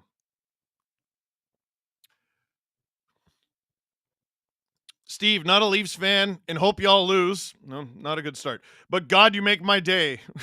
Glad I got into hockey a couple years ago with friends in college. Go Browns, Stampeders, and Stars. Thank you, I think. That went off the knob of Woll's stick. Oh.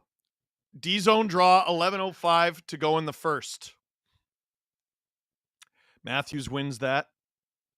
Nice, nice. He didn't know the puck was coming. He's in a battle with Mikola. Squirts loose to Rodriguez. To the point, on. That goes over everybody. Matthews collects it. Leafs just doing everything they can just to get it out. Marner to Matthews. Matthews into the corner. Oh, good job not letting the Panthers escape the zone. Nice. What a move. Nice shoots. That's just wide. Marner throws a hit. Matthews had a big hit, but it was behind the play. Crowd reacting to it.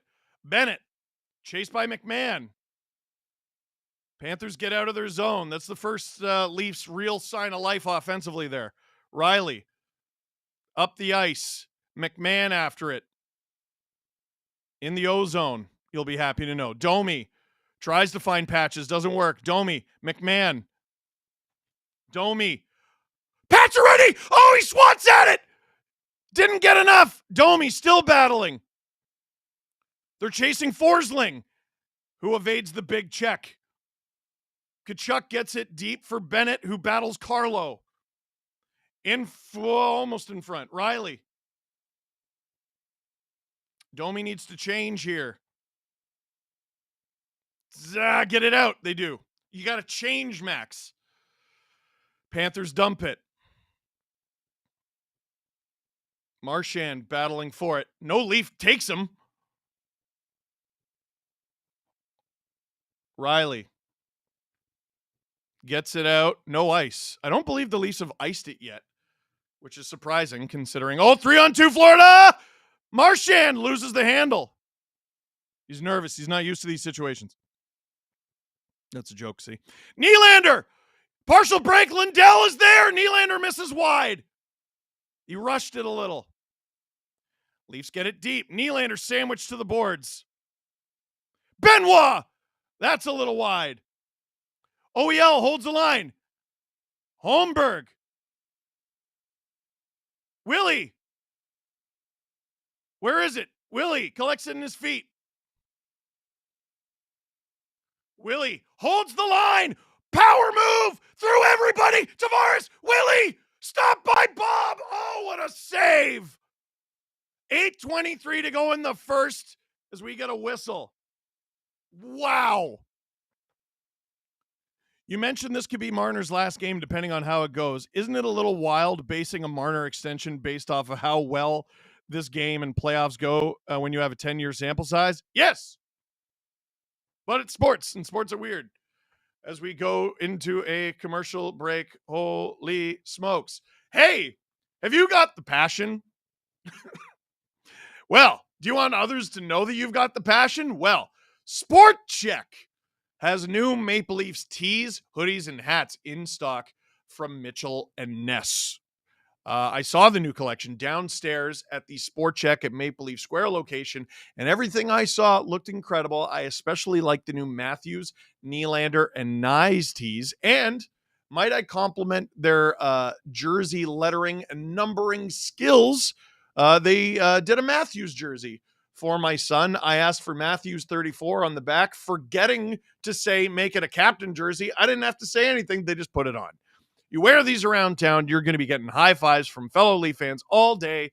Check them out. Speedy V is in the chat. Costco gravy is absolutely incredible, unbeatable. Thank you, Speedy V.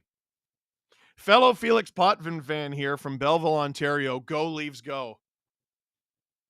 My facial hair is very itchy today. Wes Richard says, ah! And I think they're right.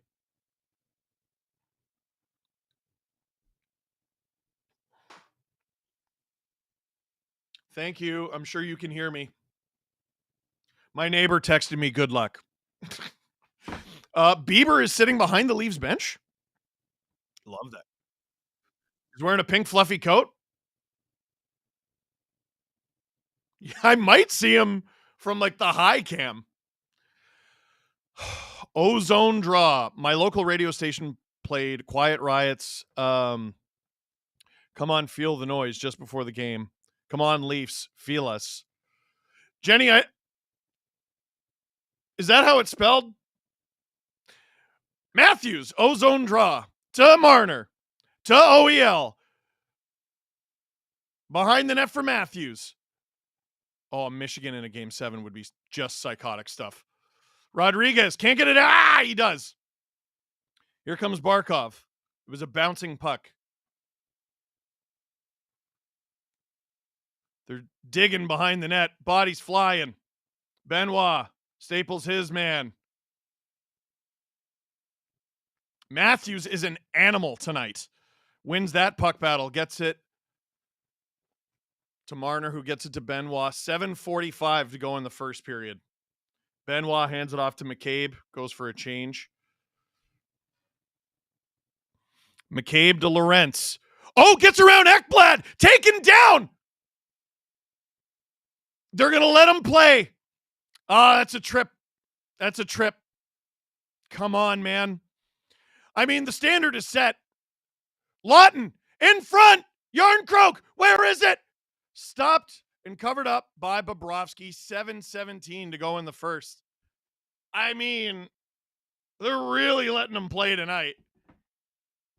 Panthers could have 2 by now. I'm sure you can maybe give the Leafs 1 too if you want to split hairs. Good shift from the 3rd, 4th line, whatever you want to call it. The Lawton line.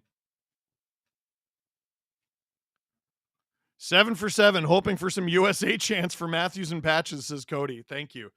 Thank you to every person who laughed at that bit and didn't make it weird. Tavares, ozone draw, wins it back to Riley.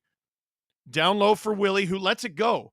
Holmberg, swooping behind the net, poked by Bob. That's a good play. Off the glass. Here come the Panthers 2-on-2. Speed, Lundell into the corner. Carlo off the wall and out. Panthers put it right back deep. Holmberg. Delayed offside. That was a weird call, right? Yeah, Leafs had the... So is the faceoff going to come all the way down?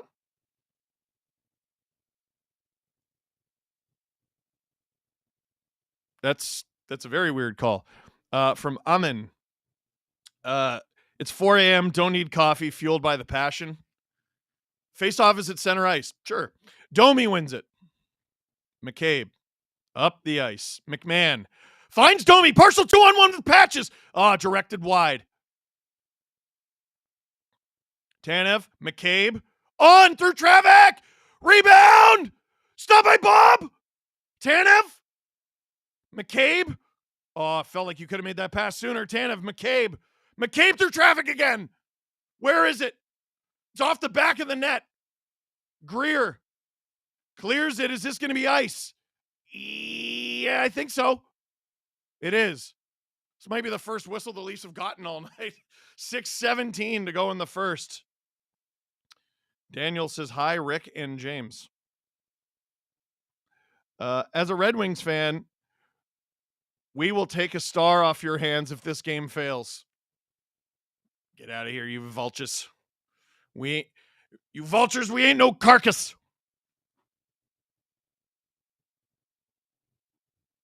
The refs are talking. I think they're going to maybe have a center ice face-off here. 26-9. Leafs are catching up in the shot attempt category.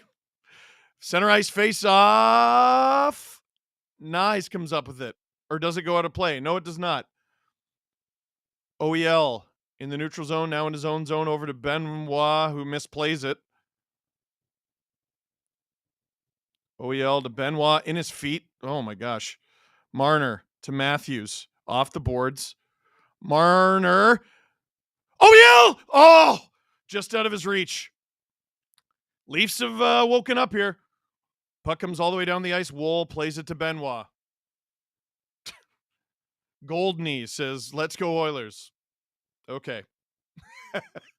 Riley. Up the boards. Finds Yarncroke. Scott Lawton! Break! Scott Lawton! Stop by Bob! Is this going to be a penalty, though? Oh, I thought I saw them calling a penalty. Lawton had a breakaway. There was a Panther on him. Lusterina, no, it's just a pretty good stick lift, I think. Wow. Ice is tilting in the Leafs' favor after a torrid start by the Panthers. Steve Dangle here on the SDPN YouTube channel. Click like, click subscribe, tell all your friends. This watch along, I'm going to throw up, is brought to you by SportChek.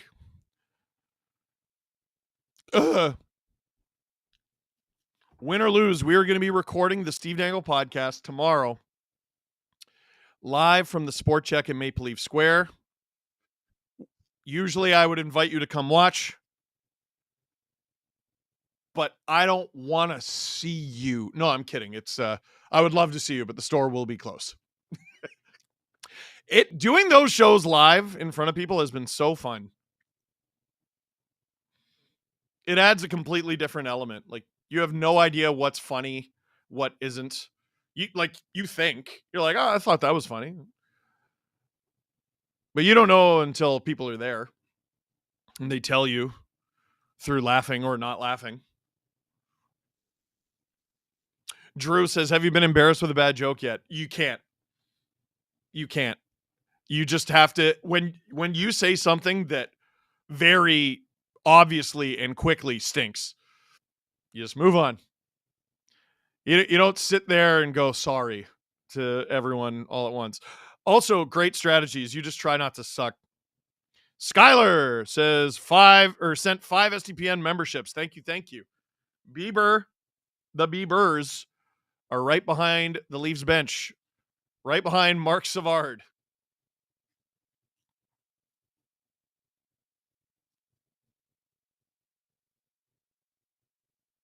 Bieber's hat looks so comfy. Yes, Jesse. Yes, Drew. That is what I wear to games. Offensive zone draw for the Leafs. Domi versus Bennett. Domi wins it back. Carlo stopped. There's a Panther down in front of the net. Rebound. McMahon stopped. Tkachuk tries to clear. Off the boards to Bennett. That's a real good pass. Here comes Bennett. That goes out of play. Rides up a stick. 5:10 to go in the first. I got here late. Do you have Hawkins cheesies? Yes. But that is a not first period thing.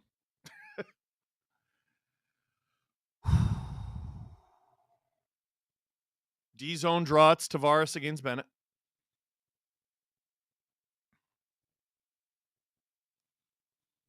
Tavares wins that back. Tanev. Up the ice. Panthers block that. Now here they come. It's for Hagee. That's wide. Tanev into a battle with Tkachuk. Tkachuk gets it to Bennett. Bennett. Down low. Tanev in a battle with Tkachuk again. They get it to Verhaeghe. Verhaeghe looking for a shot. Blocked by McCabe, and it goes all the way down the ice. 4:40 to go in the first period. Steve Dangle here on the SDPN YouTube channel. Click like, click subscribe, tell all your friends. Excuse me. Seth Jones. Didn't mean to just cough into the mic there. Gets it deep for OEL. See how distracting it is when I apologize? Barkov. Matthews. Battling. Matthews gets it to Nyes. Matthews has been a monster tonight. Oh boy, Rodriguez! Stopped by the toe of Woll! What a save! Reinhardt around to Rodriguez. On. Gloved by Woll for the face-off.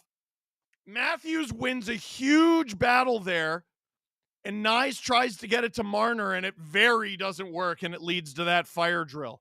They're showing it now. That's such a good battle from Matthews, bullying Barkov off the puck, and everything changes so fast. Oh, Rodriguez, I don't even know if Woll makes the save there. I think OEL just slashes the puck away. Steve, Riley to blame for game 3 if Leafs lose? I don't even remember what you're talking about. And also, they're not going to lose, so it doesn't matter. Forsling. Deep. Stolen off him by Tanev. Leafs really starting to win these battles here. But another turnover. Now here comes Lawton. Up the ice for Lorenz. Clean break. Stopped by Bob.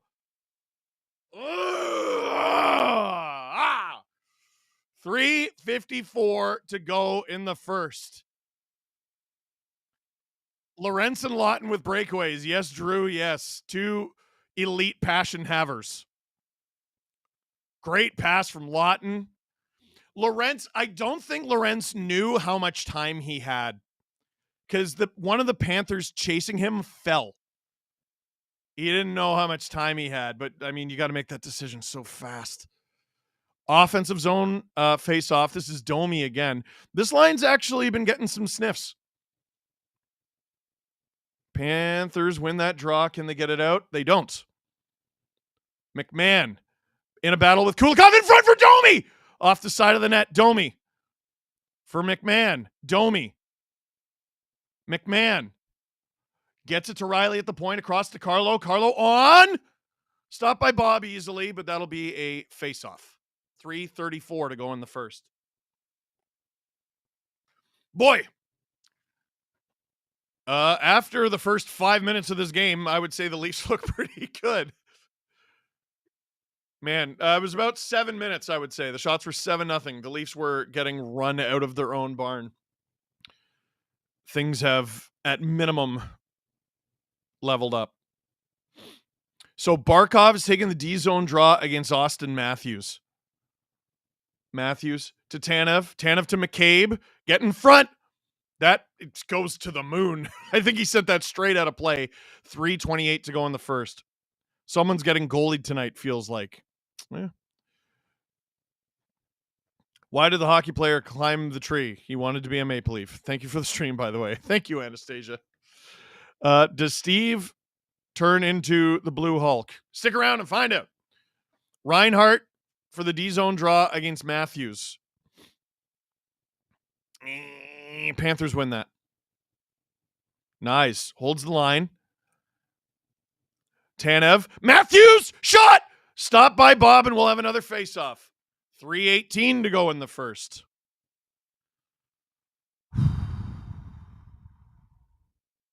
All things considered, it's surprising there hasn't been a goal in this game for at least one team. 2 breakaways, several odd man rushes, cutting across the goal mouth, deflections, second chances.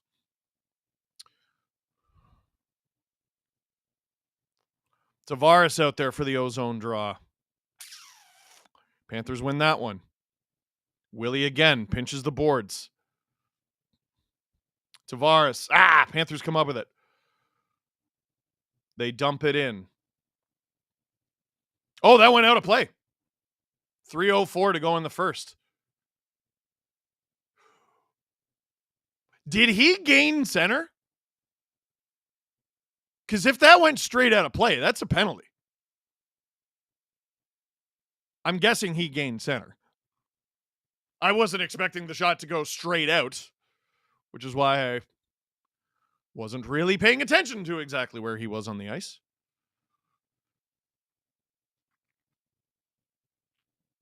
Face-off at center ice. It's amazing how many center ice face-offs there have been in this game and no goals. Bennett beats Tavares in the center ice draw. Forsling. Riley. Up the ice. Chipped by Tavares. Panthers prevented from getting deep. They've done a very good job of that. Now it's deep. Bob. Oh boy. Almost got caught there by Holmberg. Excuse me. The Leafs get it deep. No ice. 2:35 to go in the first. Woll out of his net to play it. Skips over his stick. OEL hits a rut in the boards. Matthews. Oh boy. In a battle with Tkachuk. Official is in his way. Benoit. Rushes it. To center. Gets it deep. And he's hit. They're not going to call that. Marner hits. Was that Nico Mikkola? Oh no! Tanev just played it for a too many men. It would have been a breakaway for Florida. Oh, no. He had to. Well, oh, man.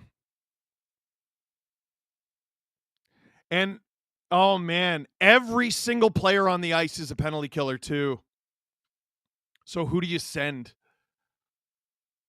Oh, Nyes? I guess Nyes? Panthers power play, 2:06 to go in the first.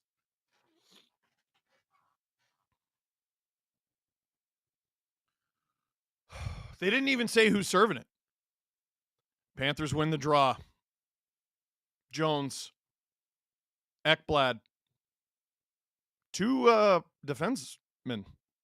Behind the net. Tanev cleans them out. Oh my gosh! It hits Jones' stick. He wasn't even looking. Get it out.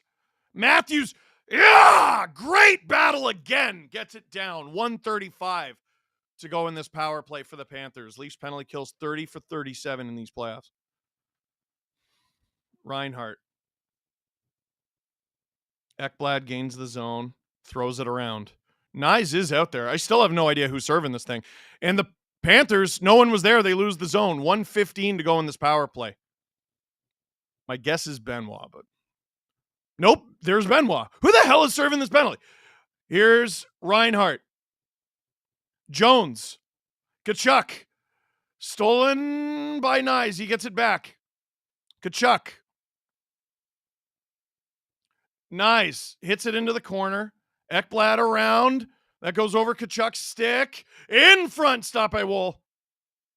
Ekblad, that goes around. 45 seconds. Tkachuk, there's a broken stick back there. Reinhart to Barkov. Barkov. Down low for Tkachuk. Barkov. Jones through traffic! It's cleared. Jones on. Stopped. Cleared! 15 seconds to go in the power play, 20 in the period. 10 seconds to go in the power play, 15 in the period. 5 seconds to go in the power play, 10 in the period. Here come the Panthers. Wide. Penalty is done. And the Leafs survive an early scare. And after one period of play, it is 0-0 in Game 7 in Toronto. Ooh. I feel like I have too many lungs in my chest.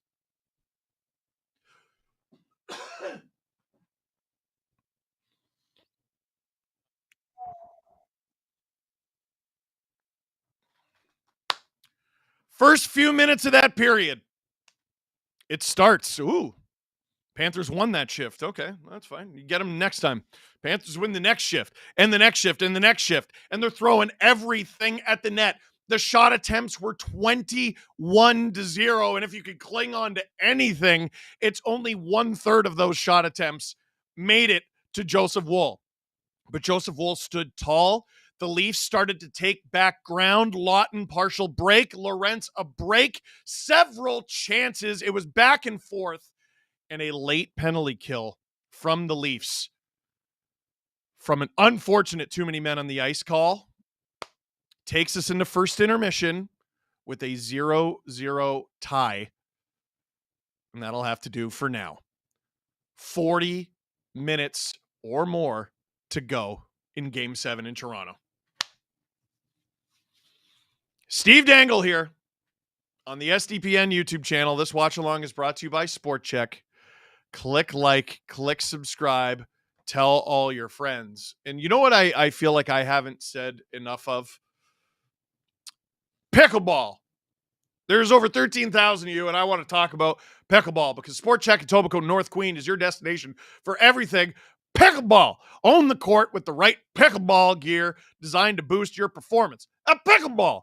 Whether you're new to the game or a complete professional, SportChek has multiple options to make your skills, to match your skills Steve is doing okay, including paddles, balls, shoes, accessories, clothing, and pickleball sets. So visit SportChek at Etobicoke North Queen for your pickleball needs today. I feel like I have 2, perhaps 3 hearts? I might. I just might. Drew, do we have a clip? Ooh, okay. So, first things first. Link in the description. We are doing trivia at second intermission, whether the Leafs are winning or losing, or it's tied, which I suppose is also an option, as we have learned. Trivia at intermission has prizes for everybody. First prize, do you know what first prize is? It is an Austin Matthews McFarlane figure, Team USA. It's an Austin Matthews Team USA McFarlane figure, courtesy of McFarlane's Toys. Second and third place gets one of these beautiful SDPN Spark mini sticks. Spark is who puts on the trivia. They make it so juicy and delicious. And everyone else who participates, everybody, gets 15% off at the SDPN shop. Click the link in the description, and when it asks you for your info and all that, you can put in your phone number. That will give you text notifications for when trivia starts. Second period's about to happen. I assume blood will drain from your head. You might forget. Set it up on the Spark app so you can get a notification for when trivia starts. I don't know if you can see it on the stream. My left eye twitch that comes back in moments of high anxiety, it has been going buck all game. I've mostly held it to a minimum all playoff long. It's going buck. Hadoken, thanks for 5 SDPN memberships. Holmberg served the penalty. As a Jackets fan, go Leafs, go. Was he even on the ice? All right. Damn. I'm not going to make it through the game. Just do one thing for me, Steve. Get Mendoza. Drew, let's play a clip for first intermission. This is, oh wow, the best of the final 2 rounds of the OHL playoffs, featuring Leafs prospect Easton Cowan. Kid's a beast. Oh, wow! The Ontario Hockey League season is done, but we are not. I'm Steve Dangle. This is the SDPN YouTube channel, and welcome to another edition of Oh Wow, where we take a look at the best from around the OHL, usually over the past week. Instead, what we are going to be showing you is the best of the conference finals and of the finals. Up first, the London Knights in their conference final against the Kitchener Rangers. Watch them pull it right off the line. There's a breakaway. Shoving out his Pridham shot. Trying to roll it.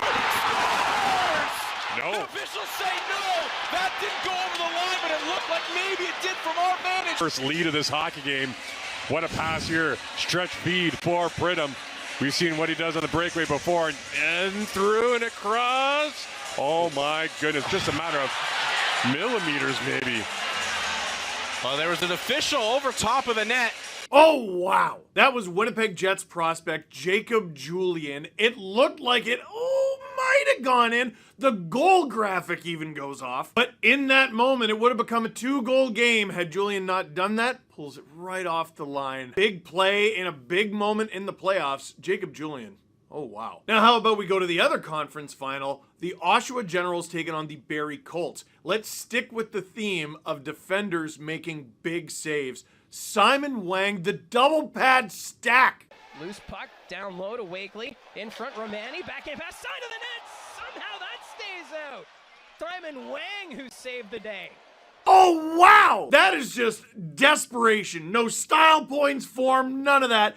Get in front of the puck. If you don't know about Simon Wang, you should. He only signed with the Oshawa Generals this past December, this season. He was previously with the King Rebellion of the OJHL. He's only 17. He's not going to turn 18 until July, and he is listed at 6'6", 215 pounds. Simon Wang, remember the name. Oh, wow. Returning to the London Kitchener series, Holy smokes, another save, but this time by an actual goalie, Jackson Parsons of the Kitchener Rangers. Look out, it's a 2-on-0. All alone, here's Nickel. William Nickel, shot save. Allen shot, what a save by Parsons! In this hockey game with 1:47 to go now in the second period, Nickel, after taking a hard hit, comes back with this nice move, but then a fantastic save, even better save from the Rangers. Netminder Jackson Parsons the second time around. Oh, wow! The first save was pretty good. The second save is bananas. I mean, that's a point-blank 2-on-0. But Jackson Parsons turns that 2-on-0 from an oh no to an oh wow. And sticking with the Kitchener Rangers, you're gonna need to watch this one more than once. Luke Ellenis. A year ago in 13 games. Arquette looking for Ellenis!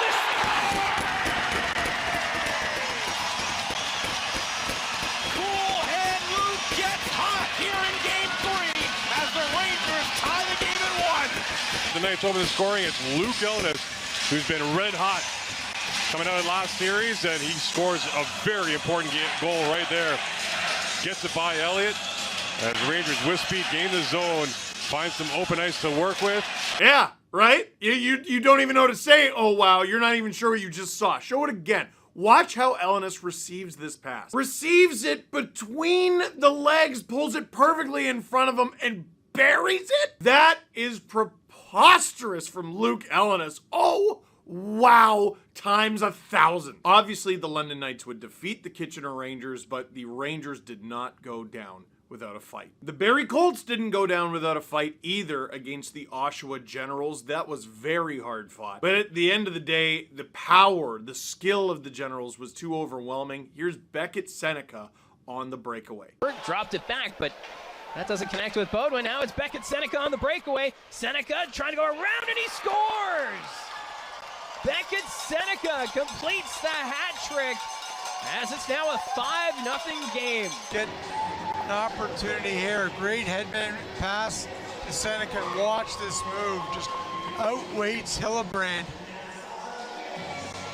Sinovori with a pass, and watch Seneca just move this to the backhand. Yeah, I know, right? And I probably should have mentioned that for the third overall pick, that was his third of the game. Around these parts, they call that a hat trick. Beckett Seneca, oh wow. And now we head to the OHL Finals, a rematch between the London Knights and the Oshawa Generals. Leafs prospect Easton Cowan was special in these playoffs. Watch what he does here in Game 3. And that does it for the power play. 2 shots on it for the London Knights as Cow and Dipsy doodles in. Passes up. Oh, what a shot from Kasper Halttunen. Off the feed from Cowan. And Cowan, no fear, right through the middle, carries it through the traffic. A spin move to set up Kasper Halttunen, whose stick explodes as he puts this puck past Jacob Oster right into the top corner. A missile of a shot for Halttunen, who's been all over in this game. Plenty of chances, but what a move by Easton Cowan. I've seen a spinorama before, but 2? Easton Cowan does like a pirouette and another spin before handing it off to Kasper Halttunen, who rifles the thing. Oh, you hear the volume drop in Oshawa. That's a deflating goal. Kasper Halttunen, Easton Cowan. Oh, wow. And speaking of Kasper Halttunen, he was not done there, and he continued in Game 4. Watch this from the San Jose Sharks prospect. Back at Seneca. As on the mark. Here's rhythm into the board's hard. Out in front. Hartman scores. He's done it again. Michigan on the previous shift, and now he's going to get his back-to-back hat tricks as Beckett Seneca finishes a hit on Sam Dickinson. The Knights go the other way. Danford with a big hit, but that leaves Kasper Halttunen to pick up this puck, and he brings it right to the backhand. There's not a ton on this backhand, but it's back across the grain. Isaac Gravel sliding the other way, can't track it with the glove. Oh, wow, is the future ever teal. That's just such a nasty move from the London Knights, and after dropping Game 1 of this series, they just seem to get stronger and stronger. It was scary. Oh, I should also mention that was Halttunen's second straight hat trick. Goofy good. Game 5, Oshawa would not go quietly. Friend of the show, Jacob Oster, he was a guest on the Steve Dangle podcast. Watch this save. Here goes Cowan. Easton Cowan passes over. And keeps it out. With the series on the line. Dave, Andrew Gibson's going to whip on this pass. No pressure. And then Nickel tries to go to the backhand. Oster keeps it out. It's a great pass by Easton Cowan. Nickel tries to go between the legs. The second effort of Oster as he's sliding one way. Stands his ground, and it's actually under the skate. Oh, wow from Ozzy. Spectacular save from a spectacular goalie in Jacob Oster to keep Oshawa in it. And our final highlight actually begins with another Oster save, but the London Knights would not be denied. Landon Sim cleans it up. Down it goes. Here goes Montgomery. Wins the race. Montgomery! That's what they score! Landon Sim puts it home. This is all about the speed of Blake Montgomery. There's that high flip that we talked about, Victor. Blake Montgomery's going to skate onto it. Oster makes the first save, but can't make the second one on Landon Sim, who follows this up and bats it out of the air. What an unbelievable save by Jacob Oster, and an even better hand-eye coordination finish by Landon Sim to provide the insurance marker for the London Knights.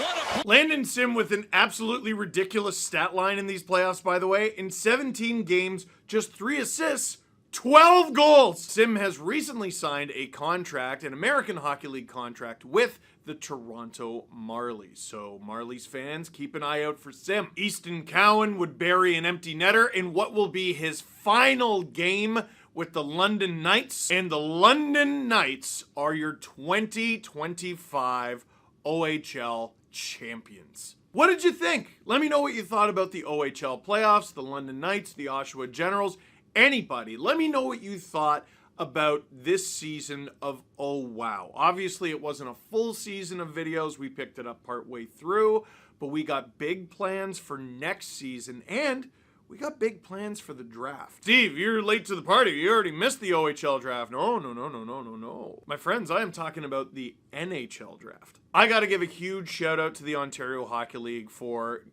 being forward thinking and taking an interesting chance on SDPN and these videos. It's really cool to be able to show audiences on our platforms the best that the OHL has to offer. Why keep it a secret, right? It's a fantastic league with fantastic plays, enough to make you say, oh wow. So, my friends, that is it for this season of Oh Wow. Thank you very much for watching. Click like if you like Oh Wow videos. Click subscribe if you really liked it. Tell all your friends. We'll see you next season and at the draft.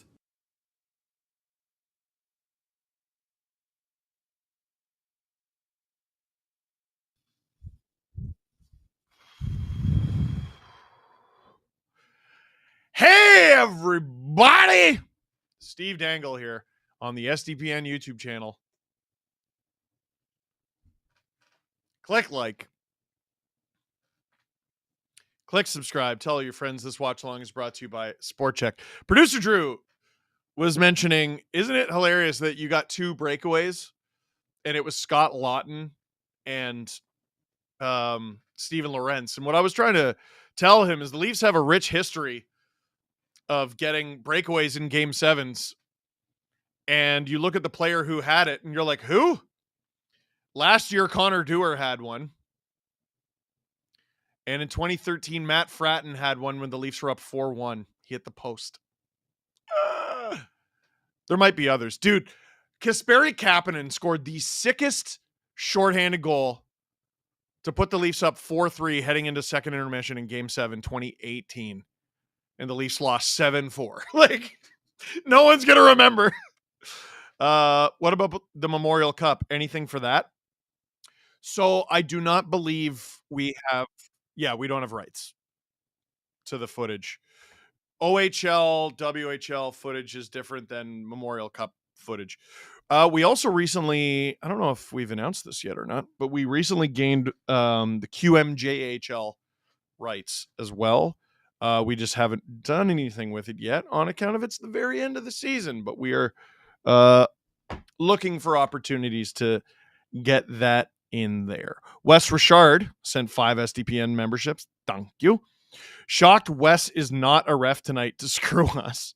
Also, did you know the U.S. Engineering Corps has the CN Tower as one of the 7 wonders of the 20th century? I did not know that, but it is crazy.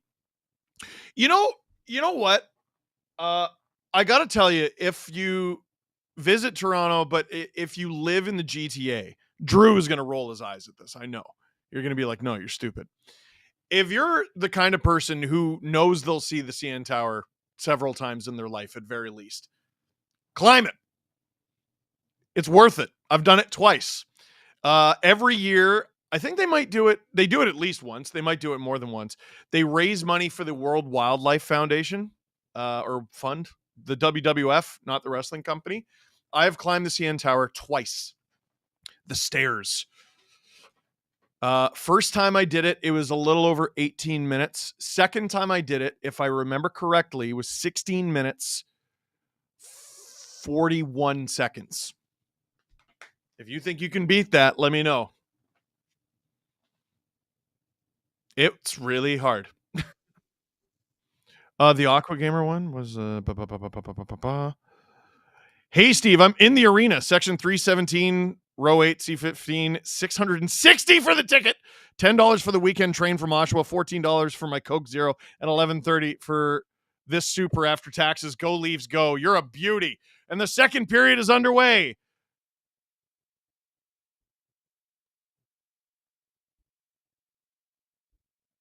Oh, a ref got hit in the face, and the trainer is on the ice. We're 13 seconds into the second period, and this is it a ref or a linesman? I can't see. It's a ref? Oh boy. Did they get it in the eye? I'm not sure. I think I see blood. Oh boy. Leafs trainer and Panthers trainer both on the ice here. Did they say it's Garrett Rank?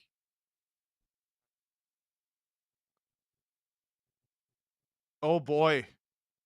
So it's Marner in a battle with Mikkola. Oh, and Mikkola's stick, I think, gets him right in the eye. Oh, no. Oh, it goes right under his visor. Oh my God, there's so much blood. Oh my God.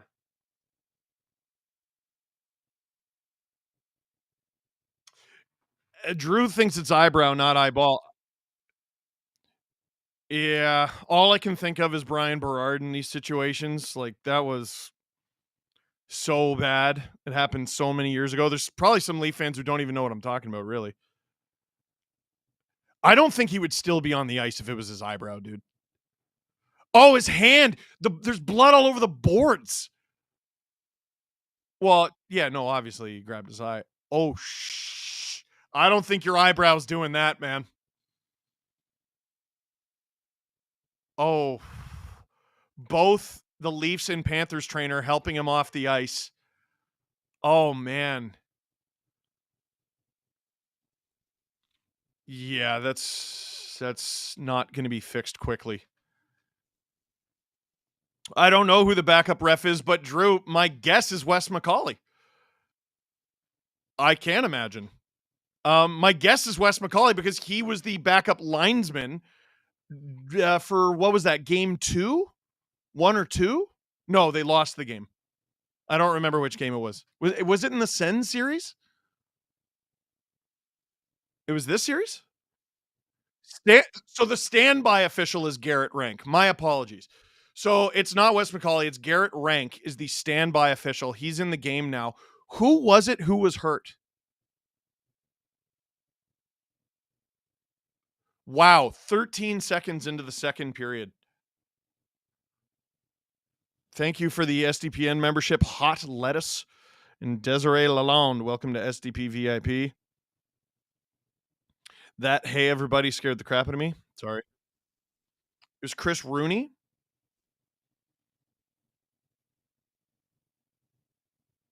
Oh man. Well, that freaked me right out because immediately you see Evan Rodriguez doing this. I'm like, what the hell happened?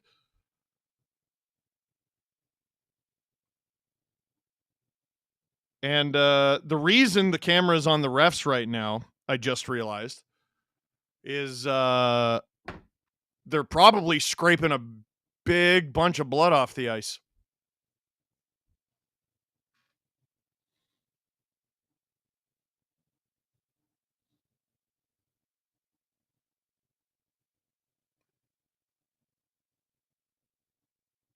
Adam Copeland is sitting next to the Leafs tunnel. Oh, I didn't see that. I got a stick to the eyebrow as a kid, and I bled through the towel. Oh, okay. Well, never mind. Mandatory face mask, superpower Mitch. I got a scar there from running into it when I was a kid. Oh, yeah, where's Edge? Where's Edge? Where's Adam Copeland? I didn't see him. Yeah, they're bringing out a bottle of water to fix that patch in the ice. What happens here? Like, does the face-off just come... Like, is it in the Leaf zone? Does it go to center ice? Yeah. Because my thought is like, I don't know, just start the period over. But that's obviously not how it works. Which OHL team should I root for, Steve? The one closest to you. I mean, the easy one is one that has prospects for the team that you cheer for in the NHL, but like that changes often. Looks like we getting started here? All right, we're ready to go. Face off in the Panthers zone. Panthers win that draw.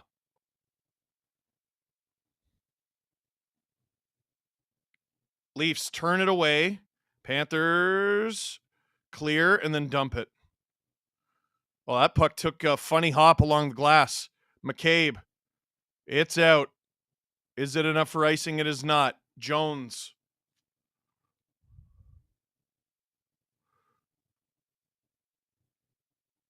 Down the ice. That's icing against the Leafs. 19-17 to go in the second. Why don't refs wear those clear cages? Excuse me. I mean, the same reason the players don't. They don't want to.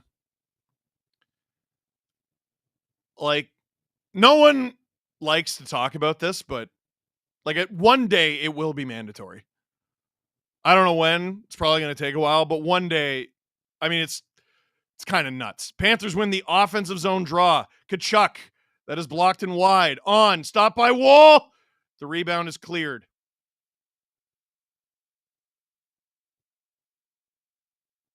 That's all the way down the ice, but the icing will be waved off. Verhaeghe beats it out. He leaves it for Bennett. Oh, Carlo scared him off his path. JT gets it out, and Holmberg is in pursuit. Ekblad first on it. Leafs hold the line only momentarily. Carlo, Riley. Tavares. Are they on side right now? This will be interesting. Bennett. Ekblad. Up the ice. It's no longer relevant. Out of the reach of Bennett, but they gain the zone anyway. Marchand throws it around hard. Lawrence. Benoit. It's in the neutral zone for the Panthers, who ring it around hard, and it's back in the possession of Benoit, who flubs it. Oh, boy! Lundell. Marchand in front for no one, luckily. Yarncroke after it. OEL. Oh, turnover to Marchand. Good stick from OEL. To the point. Shot from Kulikov. Wide. Leafs can't clear it. Shot. Stop by Woll. Benoit. Off the wall. Not out. Now it's out. Yarncroke gains center and goes around hard. Remember, long change here in the second. Why no penalty on the high stick? This is against the ref. For all intents and purposes, the ref is like a stanchion. Pacioretty hard around to Tanev. To McCabe. There's bodies in front. He whiffs on it. Panthers clear the zone. Whoo, Carlo, that could have been too many men again. AJ Greer, shot. Stopped by Woll. 17-14. to go in the second. As a former minor hockey ref, the half visor is so you can still blow the whistle. Oh. I'm not a clever guy. I'm not a clever guy. I was thinking about it like a player. I don't know, make a whistle with a straw or something. That's a great point there, Rob. That's good. Thank you for that. Shot attempts 42-19. Holy hell. Leafs in their own zone. Can't get it out. Barkov into the corner for a streaking Mikkola. Nice. In the neutral zone. Feathers that to Matthews, who has Marner with him. Can't get the pass to Marner. Marner tries to go back to Carlo. Doesn't work. Carlo! Stopped by Nyes. Or blocked by Nyes accidentally. Panthers partial 2-on-1 here. Jones, shot, scores! The Panthers get the first goal of the game on a breakdown from the Leafs. They've given the Panthers so little in that regard, and the Panthers take advantage their first try. It's Seth Jones. Riley pinches, gets caught. Carlo's all alone. Shot, scores. I would have liked Carlo to trust Mitch a little bit more there, but that is a perfect corner pick there by Jones. You got to admire it. And now the Leafs are down 1-0 on home ice. Just like they were in 2022. If I'm not mistaken, Riley tied it at 1. And Nick Paul scored again to make it 2-1. Woll out of his net to play it. Benoit. Into the center, into the neutral zone. Whistle, and I don't know why. Hand pass? Was Brian Berard's injury career-ending? Yes and no. He was a first overall pick. He had a real bright future ahead of him. He did end up coming back. He never returned to that level. I think he still has limited vision. Mitch is talking to the ref. You got to stop him. You got to stop him. Forsling behind his net, hard up the ice. Finds Tkachuk, who finds Verhaeghe. Into the corner for Bennett. McCabe. Boy, it's quiet in Scotiabank Arena. Tanev, Nylander. In the middle of the ice, Panthers just get it deep again. 16:05 to go in the second. Lots of time left in this game. Holmberg gains the zone. He's got Tavares with him. Willie trailing. Tavares hard around. Willie first on it. 2. OEL at the point. On! Blocked in front. Kulikov leads the rush out for the Panthers. Across to Lundell. Lundell shoots. That's off the side of the net. Marchand. No one's on him! Shoots. Wide. Kulikov. Domi in pursuit. Nylander's caught. Stopped by Woll. Marchand. This is not good. Across for Schmidt. Just out of his reach. Luostarinen on. It's in the corner. This is another good shift for the Panthers here. Into the corner. Oh, yeah, it's in front! Pile of bodies in the Leafs net. Nylander, soft off the boards to Domi, OEL. Nylander, who's still out there somehow. Shoot it! He does! Stopped by the blocker of Bob. Get off the ice. The slowest line change of all time. Willie, come on, bro. Panthers, up the ice. It drops for Nosek. Nosek, that's wide. Domi, off the boards. Lorentz is out there. Yarncroke hard after it. Domi's got a sub off for Lawton. Domi, get off the... Panthers hold the line. Where is it? It's in the neutral zone. Max, get off. 14:30 to go in the second. Chipped, not icing. Ekblad has it behind his own net. For Rodriguez. Scotiabank Arena shows life. Tanev with it in his own zone. Being pursued by Barkov. What patience from Tanev to McCabe. Nyes dumps it. Matthews gets around his man, tries to take it off Ekblad. Marner in support. Ekblad gets around him, but Nyes keeps it alive. Marner cycles it. Matthews isn't there. Leafs have it in their own zone. Is it true the Blues are offering Marner $15 a year? No, because that would be illegal and tampering. Feathered for McMahon. McMahon to no one. Maybe look up before you pass. Good play from Pacioretty in the neutral zone. Domi drills. Verhaeghe up the ice. Domi in deep.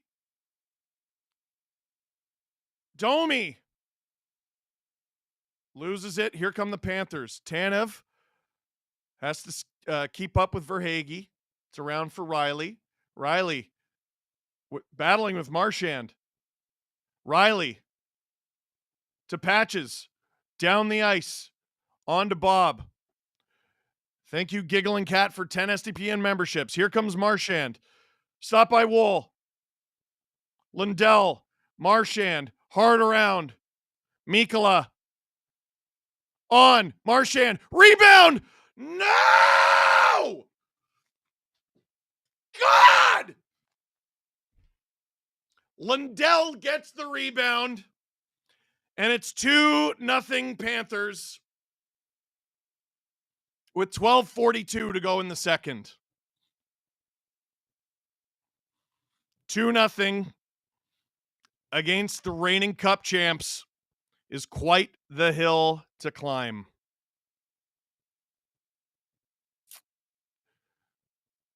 Leafs' only hope is if this hits a high stick. It might have. Did Luostarinen hit that? And was it high? They didn't challenge. No, but isn't that just the refs? I don't think you have to challenge that.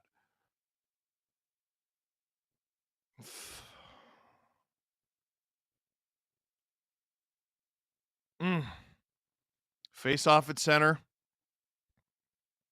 Leafs win the draw. I see the viewership going up. If you came to honk the sad clown's nose and drink my tears, click like. It takes a second, it's free, and it helps this channel. Rodriguez in front. Jones is deep. Leafs top pair and top line out there. Marner can't find a man. Out of the reach of Marner. Here comes Barkov. Great job by Tanev. Barkov hard on it. Great job by Tanev again. You need one goal, boys, and then you need two. Matthews. He's going up the ice. He shoots it. That goes above Bob. 11:45 to go in the second period. There's lots of hockey left. The Panthers erased a 2-goal deficit in Game 3. Maybe the Leafs can do the same here in Game 7. It has not been a good period for them so far. Benoit. Gain center, flips it in. Lawton after it. He's got Lorentz, who can't get the shot off. This line's got something cooking tonight. Everyone who got a sub, click like for this man, says Giggling Cat.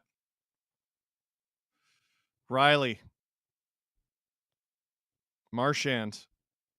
Lorentz trying to get it out. It's in the corner. Marchand and Carlo collide. Nearly tripping Woll. Yarncroak. Way up the ice. Leafs are changing. 10:50 to go in the second. Luostarinen gain center. Cross the blue line. Tavares blows the tire. Panthers trying to take advantage. Nosek behind the net. There's no Leaf there. Oh, they look like they're skating in mud. Riley around for JT. John Tavares. Good play off the boards. Intercepted. Here's Jones. Panthers might be offside here. Greer. Shot. Stop. Rebound. They score. Oh, my God.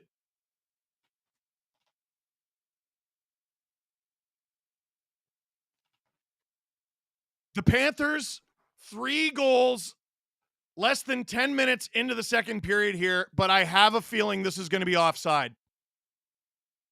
I think they challenge this. Yeah, the camera didn't show. That's a goal by Jonah Gadjevich, by the way. Oh, that's definitely offside.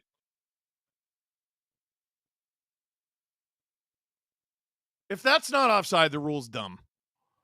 Woll leapt across. It went between his legs. We'll know if the Leafs challenge it, it's offside. I have enough faith in their video staff. I think are they calling a timeout here? You got to use it. 3-0.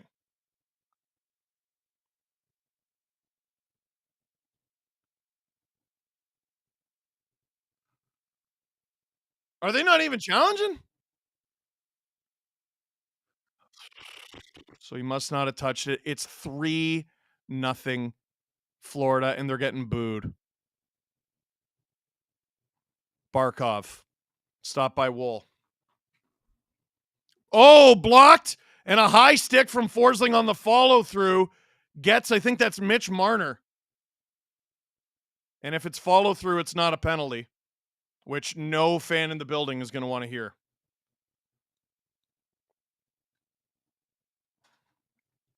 Giggling Cat, another 10 SDPN memberships.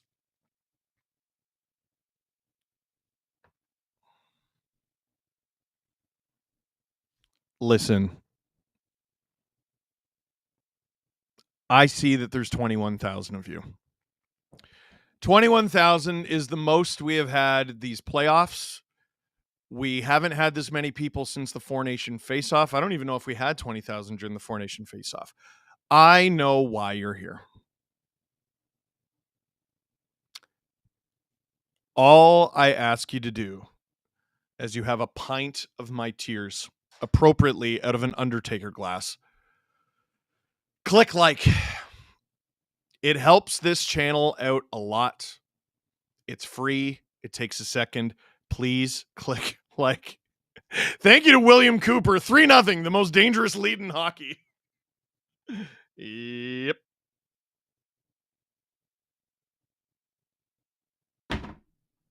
Here come the boos, most common Leaf chant. Giggling Cat, I'm very glad I didn't commit more subs per goal. Let's go, Cats. Oh, that's why I was like, man, this person seems very happy. 23,000 of you in here. Click like, click subscribe, tell all your friends. Hey, we're doing trivia at second intermission. We're giving away an Austin Matthews Team USA McFarlane figure, courtesy of McFarlane Toys. 2 of these SDPN Spark mini sticks, and everyone else who participates gets 15% off at the SDPN shop. Second period goals this series, according to Sportsnet, 10-4 for the Panthers. You said it after Game 5. Leafiest thing would be win 6 and get caved in 7. You called that. Game's not over. So Seth Jones waited to touch it so it would be onside, even though the puck was across. That is the dumbest rule. I hate that rule. I know he wasn't across yet. Because that's the Makar thing, right? It's the dumb. It's a stupid rule. He has the puck. He does. Panthers win the face-off. I'm not saying they got it wrong. They got it right under the rule, but it's a dumb rule. Tanev. Lawton. Yarncroke gets it deep. Lorentz after it. Starts with 1, boys. You're getting outshot 17-8 in your own barn in the most important game of your careers. Lock in! Lorentz. Can't find Yarncroke. Lorentz! Can't get the shot off. Nearly, very nearly too many men for the Leafs. 9:30 to go in the second. The clock is the Leafs' friend for now. Habs fan. I was on the Leafs bandwagon this year. Really thought it would be different. Here come the Panthers on a 2-on-1. Bennett. Puck taken off his stick by Benoit. Good play. Verhaeghe. That goes wide. Panthers hold the line. Verhaeghe in front. Stop by Woll. Lots of rebounds. Holy crap. Verhaeghe with it behind the net. Woll is swimming. Mikkola. Woll doesn't have a stick. I can't believe the Panthers aren't shooting it. Marchand.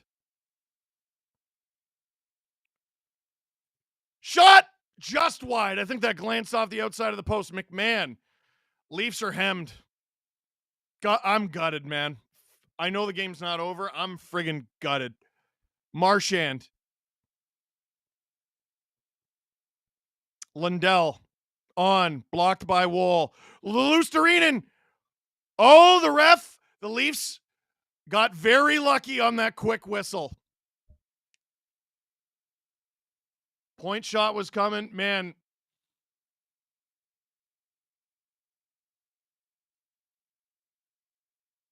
Oh, yeah, they're getting ready for their own 4-1 comeback against Marchand. God, I would love that.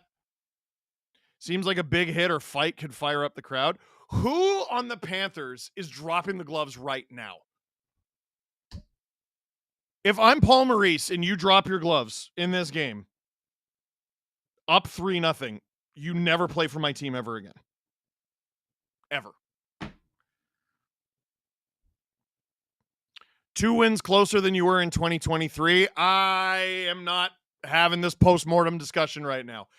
22,000 of you in here, 11,400 likes. Let's get that number up. It takes a second. It helps out this small business a great deal.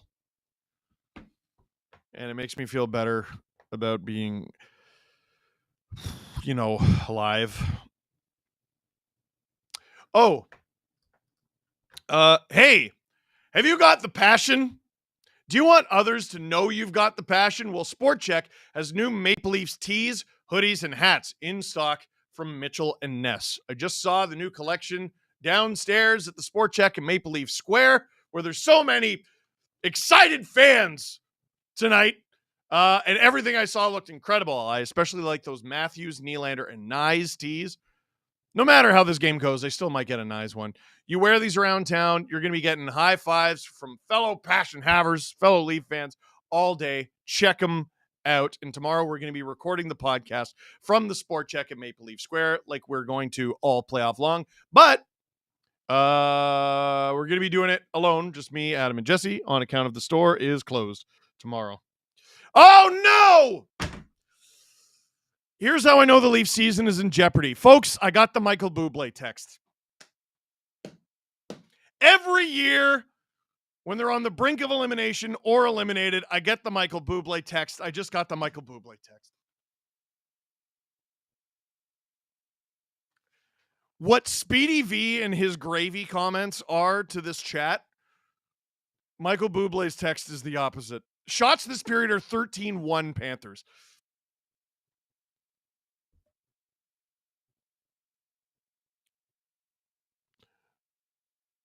Here comes Barkov. Rodriguez. I'm a Caps fan. I hope they pull it out for you. The Leafs do not deserve you. Ugh. Pacioretty is out there with Marner. Is this on purpose? I don't know. Marner. Matthews. They're trying to get anything going. Tanev. Matthews. Pacioretty fighting Mikkola. And they call that icing? Oh, I don't know about that. 7:38 to go in the second. So, Steve, was I right? Can we start the biopsy? No. I'm sorry. They have to change that rule. He has possession there. He does not. It does not make sense at all. Leafs have to fight back here. Come on. Can't basically get shut out in both home games 5 and 7.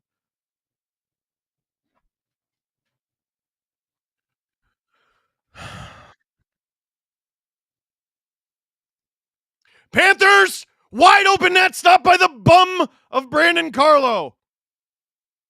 Bum save. Bum save. Bum save. Bum save. Bum save. That's the turning point of the game. The Carlo bum save. Remember this as the SDPN turning point. Copyrighted. It has never been done before. No one has ever even tried. The SDPN turning point. The save with the bum. Bennett. It's behind the net. Oh, the Panthers feel the footsteps. They hear the footsteps. The bum save means this game is about to get turned on its friggin' head. Riley gains center. Riley into Bob. Directly into his chest. But he nearly put a hole through it.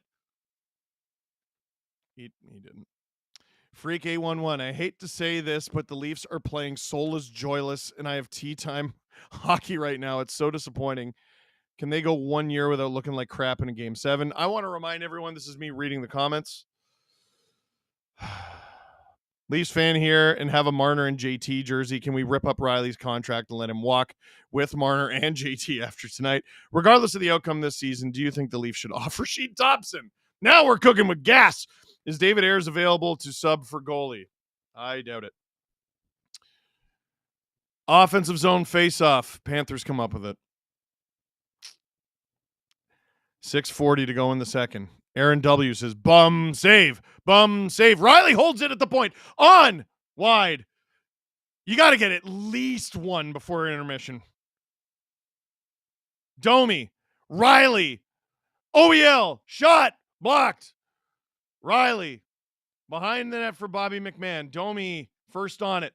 Holmberg is out there. Holmberg to the point. On. Leafs definitely cheating for offense now. McCabe.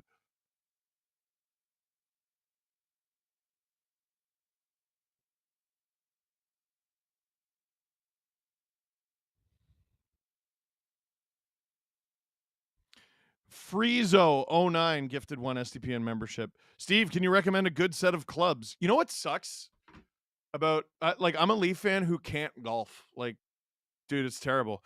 Panthers, all the way down the ice, but not enough for icing. Gadjevich, chasing McCabe. Tanev, first on it. Here comes Lawton. Dumps it directly into Bob for the O-zone faceoff. 5:34 to go in the second.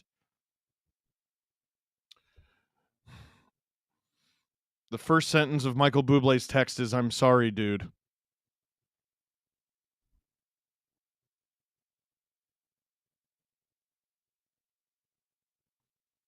I sent him back. My soul hurts, bro. Oh, I got the father-in-law text too.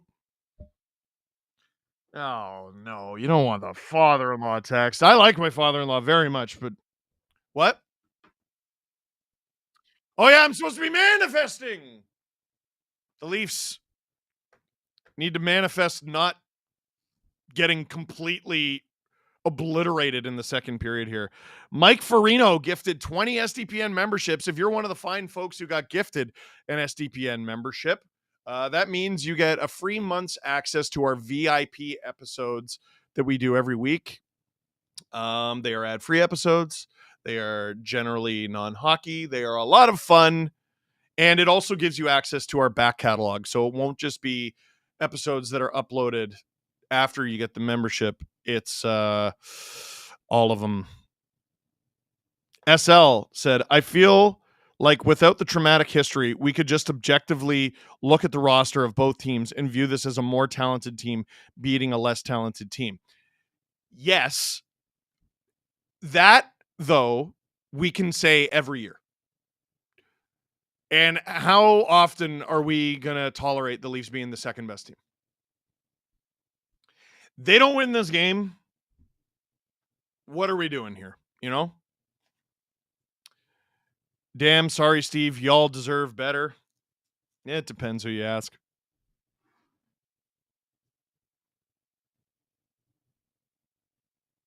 Someone has to show some effing defiance. Someone just texted me.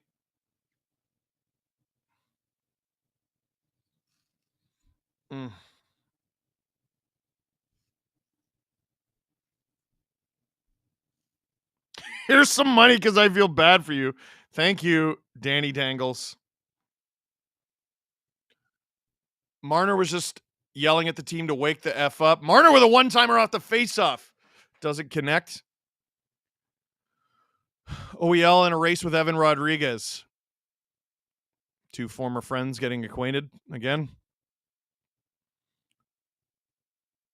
Matthews gets it over to Riley. Skips over Pacioretty's stick. Is Nyes playing? I haven't seen him in a while. Up the ice. Marner almost falls. Jones driving the net. Scores. And they're waving it off. I have no idea what to make of this. The immediate wave off, I assume for goalie interference because he drove the net hard. 4:59 to go in the second. The mic is not on. I saw him go like this, but I don't know why on account of his microphone did not work. Oh, he like drop kicks it in.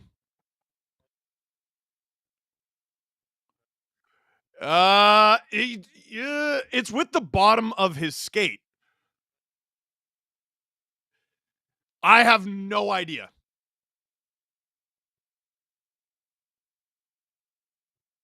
Can you challenge it? I don't. Yeah, the official will review it, but the call on the ice is no goal. I have no clue.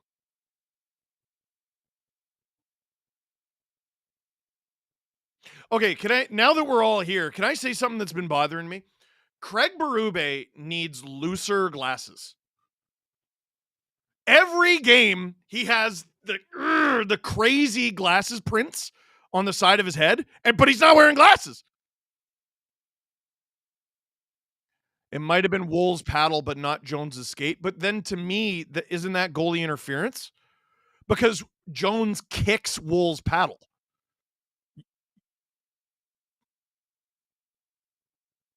I think he just falls. Like he's driving the net. I think the right call, I know I'm a Leaf fan. I think the right call here is no goal because either he kicked it or it's goalie interference because it goes in off Woll, but Woll is propelled backward by Jones. Like, no, Jones isn't taken down by Riley there. He goes down of his own accord. Nope, no goal. Leafs dodge one. It is 23-10, the shots. I mean, please don't get booed off the ice at home in Game 7. Please.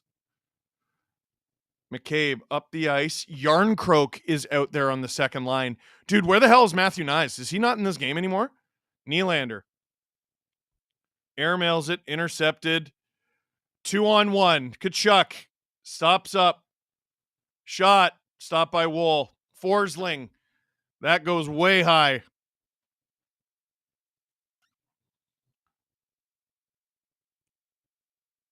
Nylander. Can't get it out. Ekblad. Forsling. In front. Woll is the only Leaf on the ice. Ekblad. Lundell has gone to the dressing room. Yarncroke is pursuing the puck without a stick. Shot from Forsling. Stopped by Woll. Rebound. Marchand. Ugh. McCabe can't get it out. He passes to Yarncroke, who has no friggin' stick. Luostarinen tries to go around. Leafs are getting booed. Game 7 at home. Schmidt. Blocked by the stick of Nylander. Marchand. On, stopped by Woll, who is the only Leaf on the ice. The only Leaf in the world, maybe. 3:32 to go in the second. Could this goal be the Leafiest start to a Leaf comeback? Early returns say no, but I hope so.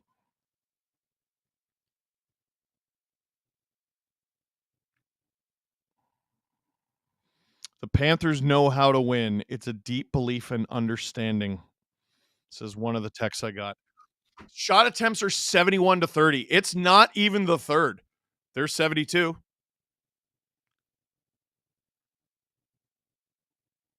Oh. Drew, we made a special video. Leafs ice the puck. 3:12 to go. They're getting booed. Drew, we made a video that we were going to use in Game 5 in the LFR if they lost. Does this performance warrant using it anyway? Because I thought about it. I'm like, well, if they win, I obviously don't use it. If they lose and it's tight, then you still probably don't use it. If they lose and they don't score, they lose 3-4-5-0 on home ice, we have to use it. We have to use it. It's devastating.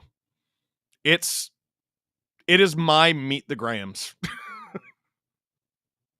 I mean, here's Marner. Domi up there with the top line now. I haven't seen Nyes in ages. Marner in front! That was a test of Bob. That's something. 2:42 to go in the second. Here comes Tkachuk.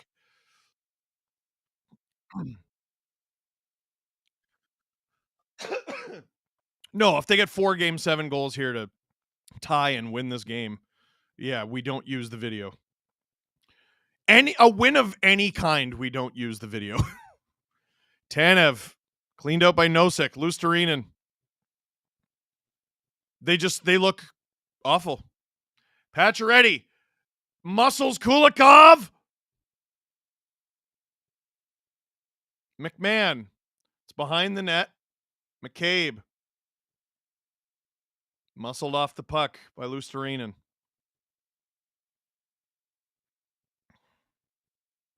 23,000 of you in here. That means 10,000 of you haven't clicked like. Please click like. Click subscribe. Tell all your friends.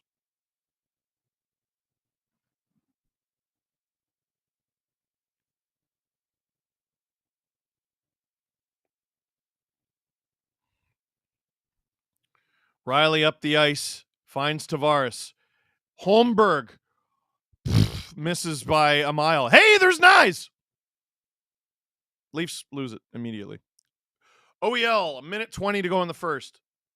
Nyes. Oh my gosh. Tries to flick it in and it's just deflected away by a stick. 1:10 to go in the second. You have to get one. Leafs with a line change.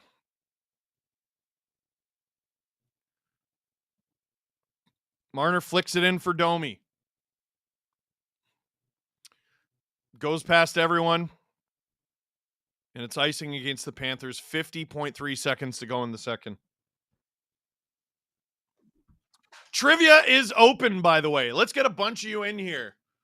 Top prize is a Matthews McFarland figure. Second and third prize, the special SDPN Spark mini sticks. The trivia is through the Spark app.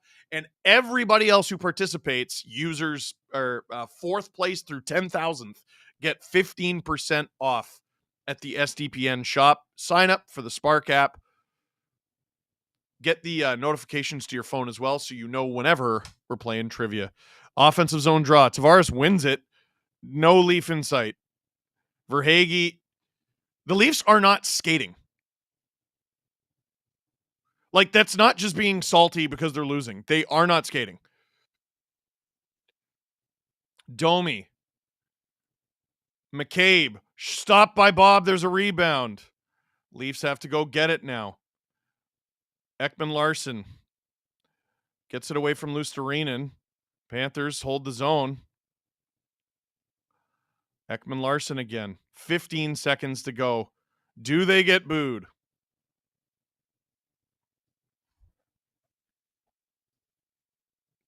Sure sounds like it. Loud, thunderous boos in Toronto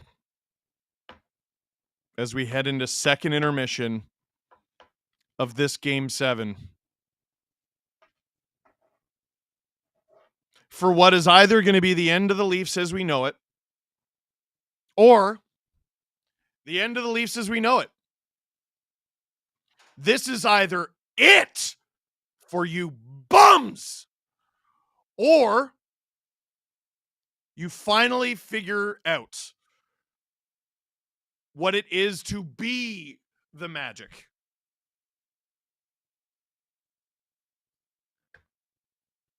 Oh, that's so Leafy that this happened to the... Oh, my God. Be the Leafy! Darcy Tucker said it. To my face.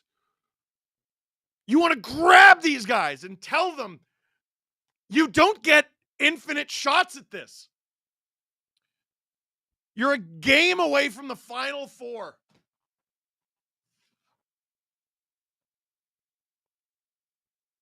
Do you have a good chance against Carolina? You don't win this game. You don't erase a 3-0 deficit in Game 7. You'll never know. All-Canadian final? We'll never know. Marner versus Rantanen in the final? That's a fun storyline. We'll never know.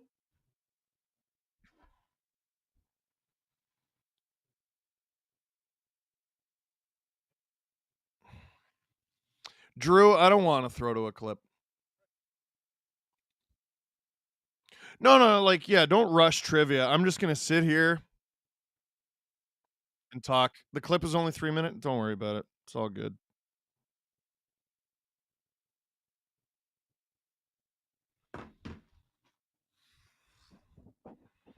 Oh, my.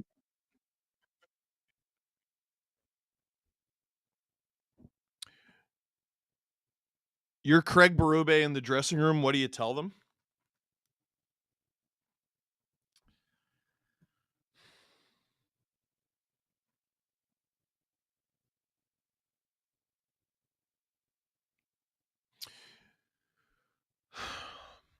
You know, Sheldon Keefe in the overtime intermission for Game 6 against Montreal in 2021. He shouted at the Leafs, and that was a game where the Leafs got outplayed all night. They got outplayed horribly in the third period. They're down 2-0. Somehow they get 2 past Shea Weber and Carey Price to tie it and force overtime. And Keefe yelled at, it was Matthews, Marner, and Hyman. I forgot that was the top line. And he said, I can hear it clear as day. He goes, you guys are getting dominated. Dominated. The Leafs came out and they outshot Montreal 12-1 to start that overtime. 12-2 came off a spinorama pass from Travis Dermott. It's in the back of their net. Game 7, they don't even show up. So what do I say?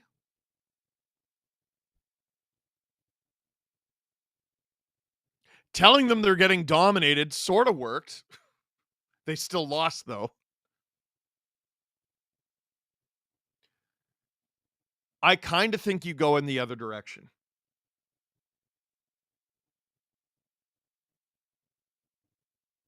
It's not a matter of motivation.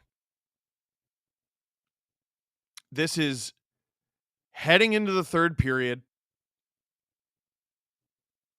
Game 7, down 3 at home. If you need to be motivated, you're in the wrong business. Berube's already losing his mind on the bench. They're showing it. Marner's yelling, wake the F up.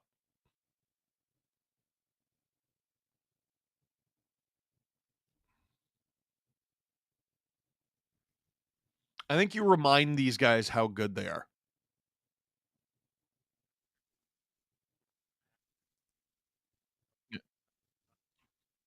Yeah. Yes, Drew. Marner, Matthews, Tavares, Nylander. You guys got us here. You guys got to get us out of this. Remember how great William Nylander was at the beginning of these playoffs? At the beginning of this series? I'm sorry, where's he been? Where's he been? The focus has been on Matthews and Marner, and it's all warranted, honestly. And they were obviously very good in Game 6. Where the hell has Willie been? I'm trying to look it up right now. Tavares has been less effective too. Like, yeah, all right, you're winning faceoffs. Nylander has 15 points in 12 games. That's obviously incredibly good. He had a goal versus Florida May 7th. So wait, this is game 6, 5, 4, 3, 2. So in game 2, he had a goal. In game 3, he had 2 assists. In game 4, nothing, -1, 4 shots. Game 5, nothing, -1, 6 shots. Didn't even reach 18 minutes. Game 6, yeah, the team won, nothing, 15 minutes, 43 seconds. Where are you? Your best chances tonight. Oh, Willie had a pretty good chance. But have been Lawton. Lorentz could have 3 goals. He's been legitimately very good. I don't give a good gosh darn who the hell it is. I do not care.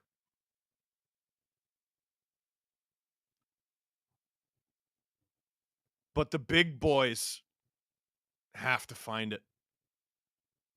They simply have to. Florida plays with such a ridiculous pace that, like, I don't know if you can shorten your bench. I don't know. Drew, when are we starting trivia here?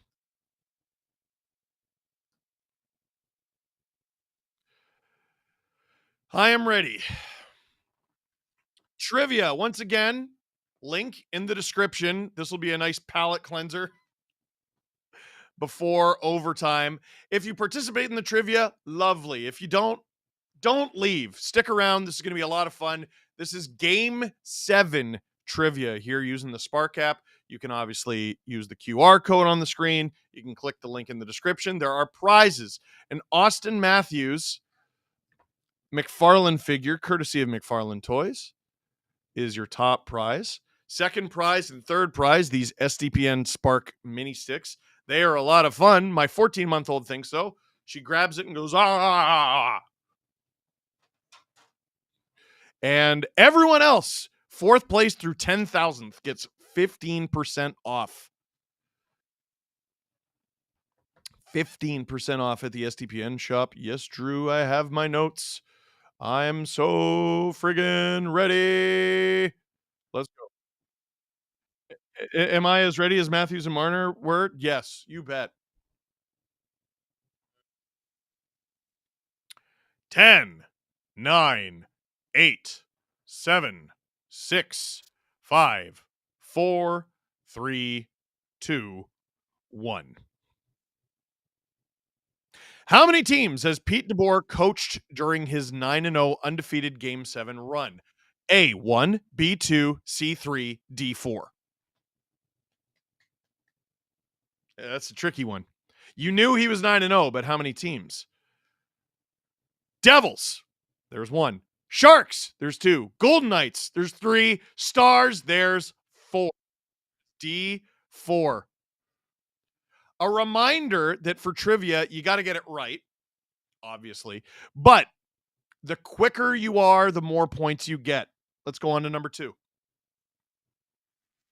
Oh, only 13% of you got it. Sorry, Drew. I didn't even notice that part. Holy crap. 66% of you thought it was 3. Wow. Okay. Because he just won one with Dallas. Number 2. Who is the last player to score in a Game 7? Ooh, A, Mikko Rantanen. B, Adam Lowry. C, Sam Reinhart. D, Cole Perfetti. That is interesting. Because you know these guys scored, but who scored it first?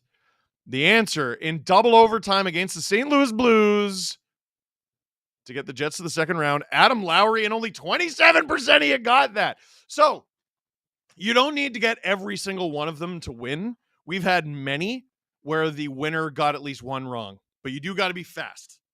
Number 3. Which NHL player had the nickname of Mr. Game 7? A. Corey Perry. B. Nicholas Backstrom. C. Justin Williams. D. Patrice Bergeron.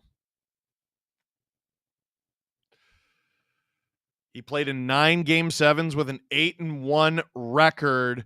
Coburg's own Justin Williams. The answer is C. 54% of you got that. Cody Ceci should have been an option. You're right. Number 4. How many Game 7s have the Toronto Maple Leafs won? Screw you. A, 12. B, 15. C, 10. D, 8.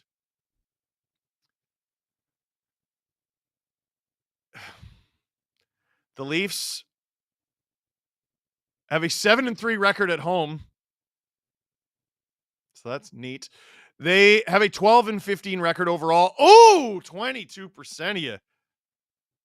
Tricky. Let's go. Number 5. Halfway through, Mr. Bloopy is leading. How many Stanley Cup Final Game 7s have gone to overtime? A, 0. B, 2. C, 5. D, 10. How many Stanley Cup Final Game 7s have gone to overtime? 2. In 1950, Pete Babando scored for the Red Wings to beat the Rangers. And in 1954, Tony Leswick. So it hasn't happened since 1954. 37% of you got that. Let's go to number 6. Who was the last NHL team to reverse sweep their opponent? A, the San Jose Sharks. B, the Detroit Red Wings. C, the Los Angeles Kings. D, the Edmonton Oilers.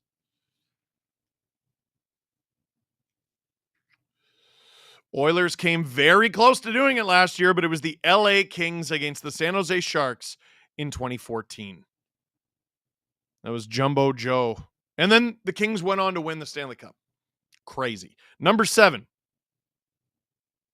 Which team scored the first Game 7 overtime winner? A, the Boston Bruins. B, the New York Rangers. C, the Chicago Blackhawks. D, the Montreal Canadiens. I'll even give you the name of the guy who did it. It was Mel Hill in 1939. The answer is A, the Boston Bruins against the New York Rangers.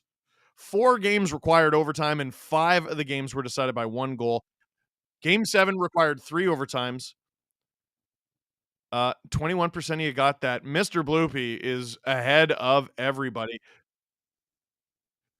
He didn't get it right, though. He's lost his lead a little bit. Uri and Darius tied for second. Let's go to number 8. Watch your ass, Mr. Bloopy.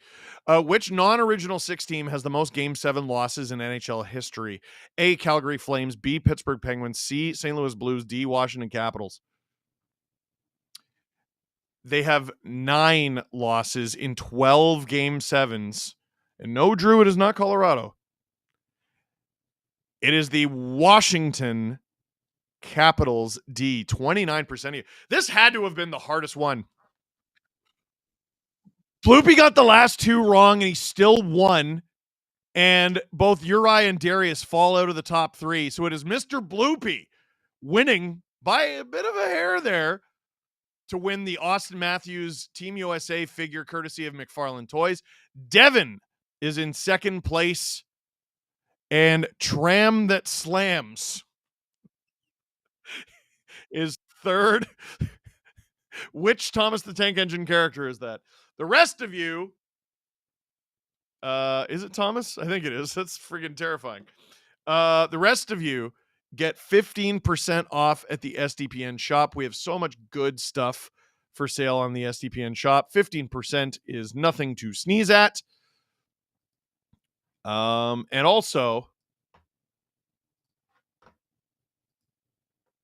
you need to go to the Spark app and put in your info. That way you are able to actually claim your prize. Says you a poet. Says, oh, it looks like I missed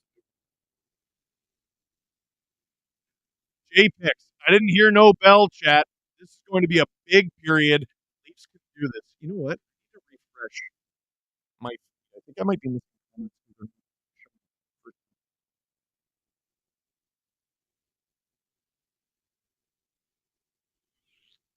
And oh wow, yep, that was indeed the case. What the hell? I'm done watching, Steve. I'm sorry you have to keep this torture on. Thank you. Can you hear me? I'll be back in a sec.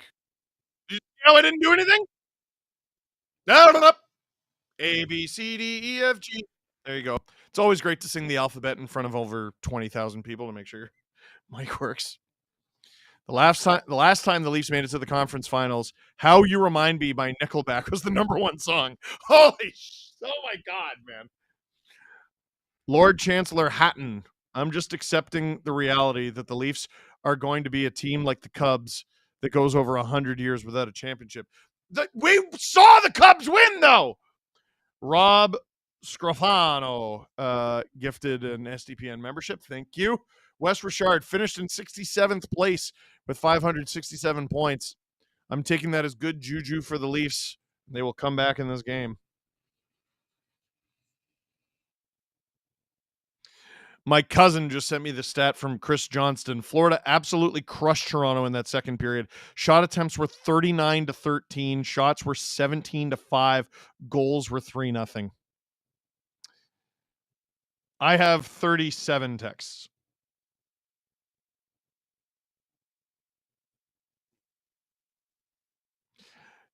Oh, I got a John Scott text.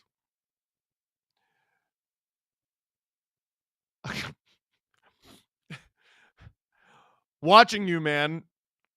They have been outscored 9-1 the last 5 periods at home. Can't do it when the lights are brightest. I love watching you melt down. Lawrence now. You know what? I can't even be mad at John Scott. Number one, he's pretty large. He's very large. Number two, I didn't not encourage people to vote for the whole All-Star thing, so John can relish in my torture to his heart's content on account of I deserve it. The rest of you are friggin' sickos. I didn't ever do anything to you, but John, I didn't ever. Oh, no, you know what? Fair play. Third period about to begin.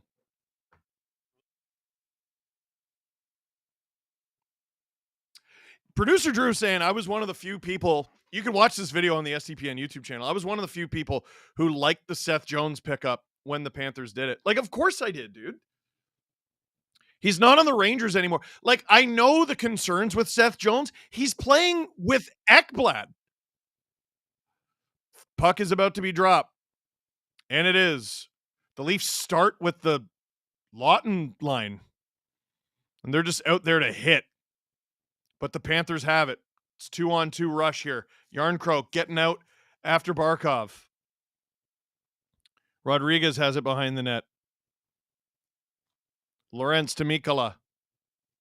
Or after Mikala, I should say. McCabe takes down Barkov with a hit. Leafs, error mail it. Lawrence after it. That's icing. 19:29 to go in the third. Sick for shift there, boys. Hammer 47. I dropped a deuce for the Leafs. Go Leafs. All right. Bill Granger. There is a world of difference between loving to win and hating to lose. And all of these guys seem like they love to win way more than they hate to lose. 19:29 to go in the third period. It's lots of time. Puck is in the Leafs corner. Tanev after it. And the Leafs it took them less than 30 seconds to get hemmed in. Like Ekblad has it. Forsling. I'm not going to do the autopsy yet. I'm not doing it. I'm not doing it. Puck goes out of play. 19:03 to go in the third.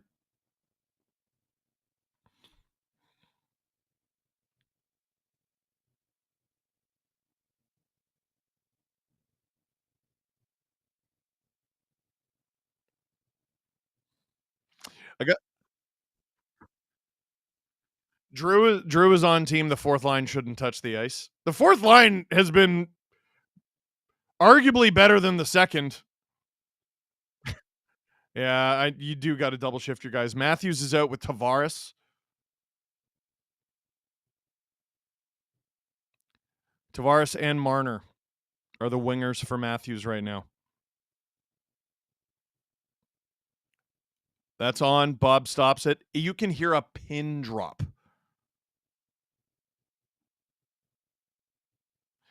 I just got a text that said, remember Columbus? The Leafs were down 3-0 in that game. They tied it.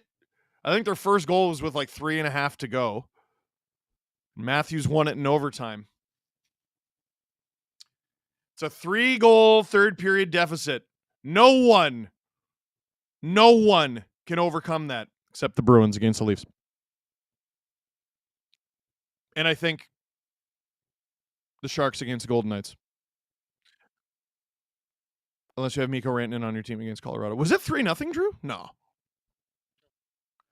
Oh, he scored a natural hat trick. Right.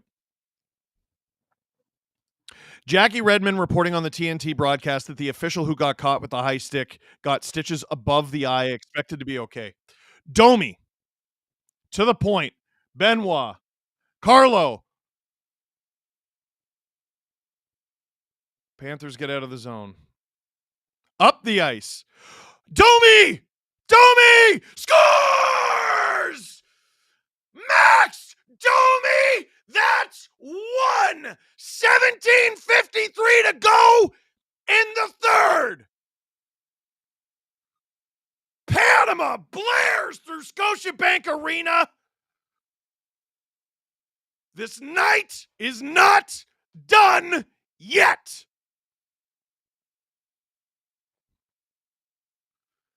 Great pass up the ice. Domi, great snipe, 5-hole on Bob. Corrals the bobbling puck on his backhand and rips that thing. And what if the trick is 5-hole? Matthews, game 6. Domi here in game 7. 5 SDPN memberships from West Richard. Gracias, amigo. This is a line of Holmberg at center with Pacioretty and Nyes. Leafs win the faceoff at center ice. Down 2 with a little under 18 minutes to go here. McCabe way up the ice. Pacioretty in pursuit against Schmidt. And they call that icing again. 17:37, which is just a second off from 17:38. Yeah, Drew's right. Like, that's not an awesome goal by Bob. Or for Bob.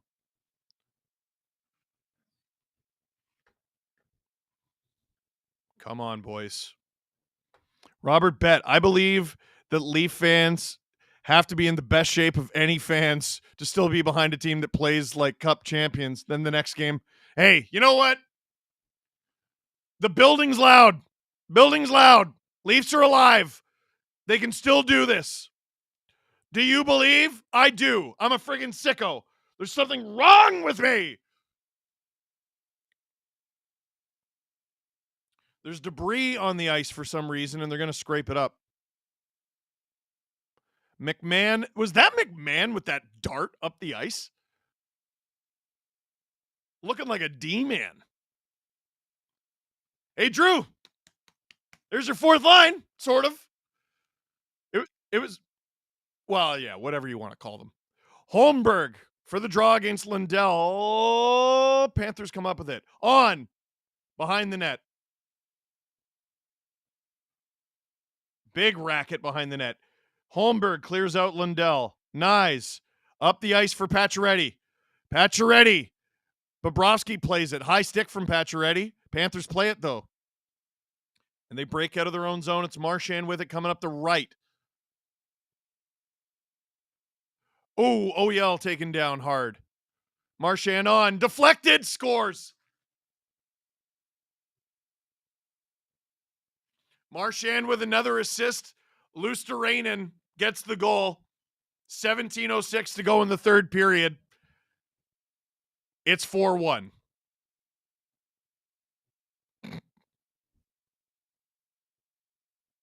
That goal sucks, bro. Oh. I wouldn't mind Oh my God, Joe! Yeah! You need a save there. You need a save. So you can't. You can't. You can't. It has to be stopped.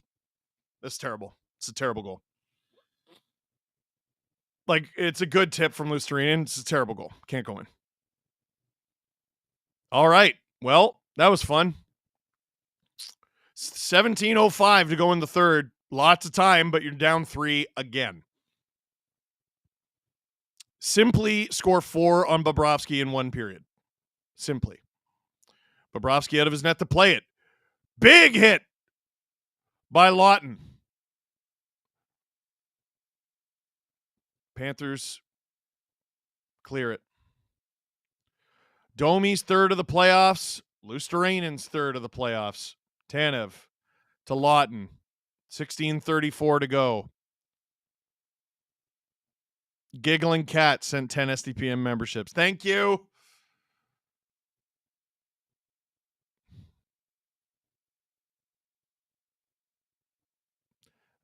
Puck goes out of play. 16:18 to go in the third.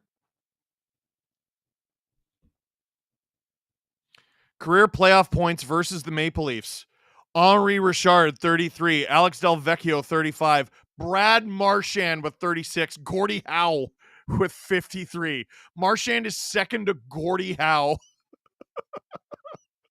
Up the ice for Tavares. He's got 2 Panthers on him. There's no shot. It's Matthews, Marner, Tavares again. You know, Keefe would go to this line and, like, outside of 6-on-5 situations, what have they ever done?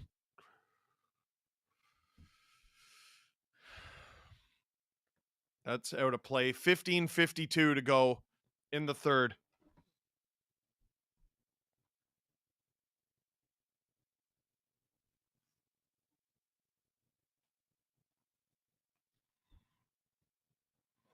Brad DeCare, is Shanahan gone?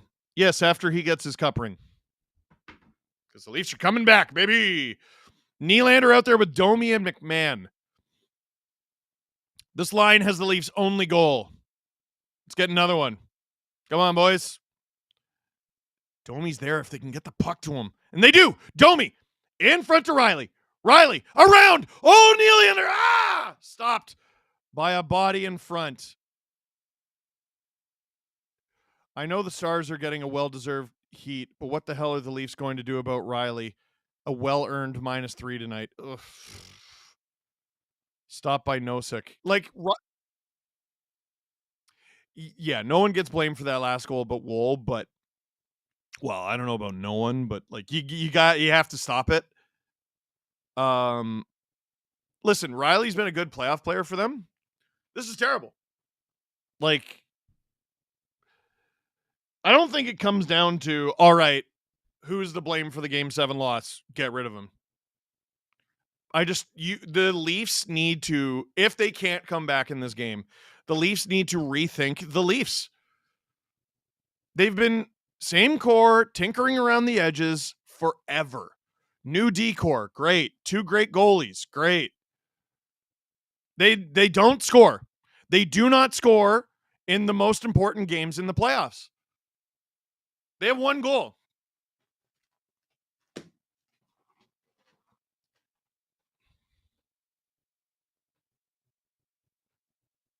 McCabe with it in his own end.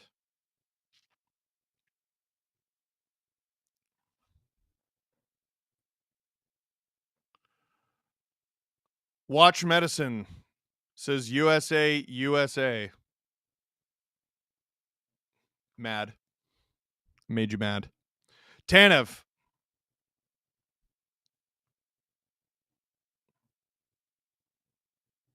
Tavares. Bob. Gloves it. 14-13 to go in the third. Brad DeCare. Did I go to high school with you? Gifted 10 STPN memberships. Does the it was 4-1 curse work in reverse for the Leafs? I don't know. I guess we'll find out. There was 11 minutes left when Nathan Horton scored? Domi on the draw. He's got McMahon and Willie. Willie can't get it. Panthers get it out. Can you please just crush a couple brews? No. It's hard to yell without burping. Domi lays a hit. Panthers escape. Here's Bennett.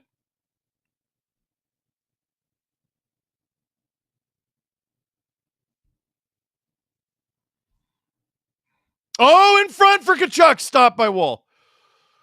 OEL.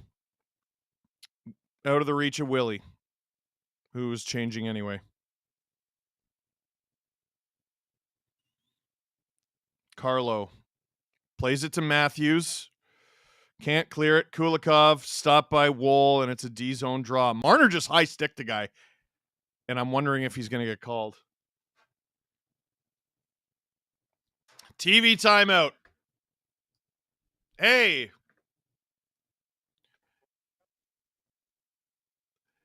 There's 24,000 of you in here. Let's get some freaking likes. I would like that very much. It's free. It takes a second, and it helps out this channel a lot. And at this point, round 3 revenue, we're not sure. Hey, let me tell you about something real cool. SportChek Etobicoke North Queen. Excuse me. SportChek Etobicoke North Queen is your destination for everything pickleball. You have time for pickleball? You might. Own the court with the right pickleball gear designed to boost your performance. Whether you're new to the game or a complete professional, SportChek has multiple options to match your skills, including paddles, balls, shoes, accessories, clothing, and pickleball sets. So visit SportChek Etobicoke North Queen for your pickleball needs today.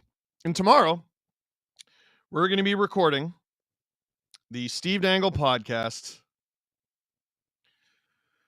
live at the SportChek in Maple Leaf Square, but the store will be closed, so we will be there alone. Sportsnet stats. Brad Marchand, career Game 7 points versus the Leafs, 5.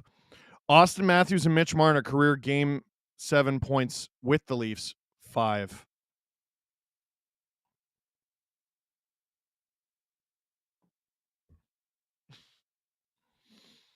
Oh, bro.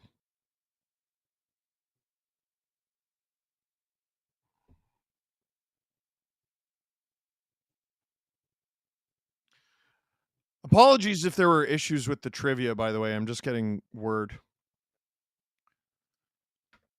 Face off in the Leaf zone. Lay it on the line. Lay it on the line. In front of 24,000 people. Lay it on the line. Tavares, draw against Lindell in his own end. Panthers win it. Marchand on wide. You can hear a pin drop in this building. Marner. Tavares is up there. Off the boards. Can't get it to him. Tavares chasing it. Riley. Nowhere near anything relevant. Riley with it in the neutral zone. 25,000 live in person. Just wanted to say I enjoy the SDPN as a Habs fan. Sorry about the Leafs, but you are awesome. They don't deserve you. Thank you, Michel. Merci beaucoup, mon ami.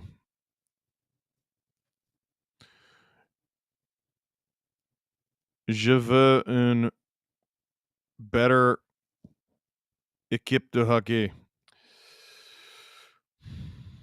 McCabe keeps it alive. Panthers clear.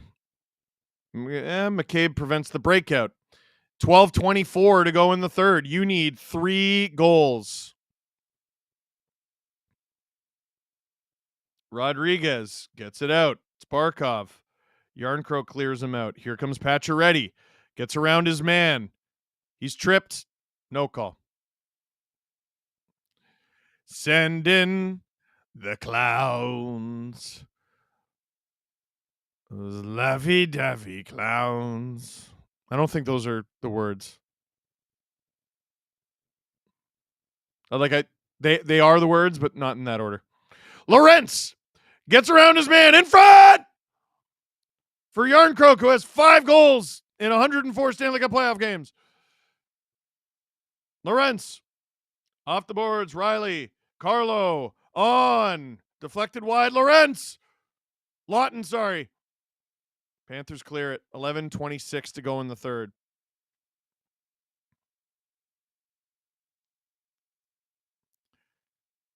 $17,000 likes. Screw it. I want to hit 20. Willie tries to get around everybody. It almost works.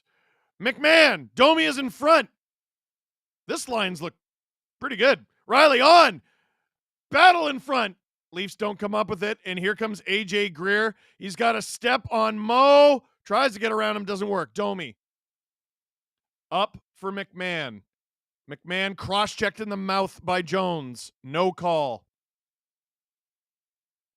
Leafs have not been on the power play tonight. Woll. Around. On. Stop by Woll. 10:39 to go in the second.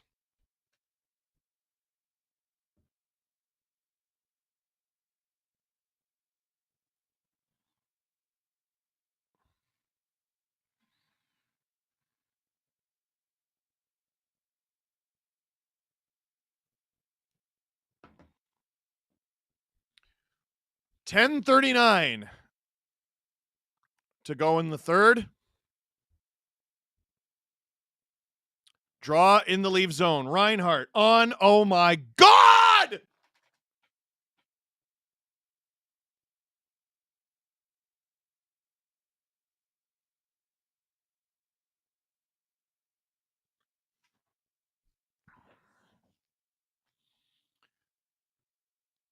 Five. 1 Reinhart. Noted Four Nation face-off champion, Sam Reinhart. And fans are leaving Game 7 early. They're getting taunted out of the building by Panthers fans with 10:36 to go in the third. Brendan Shanahan should be unemployable. Is there a jersey on the ice? Something got thrown on the... It's a jersey.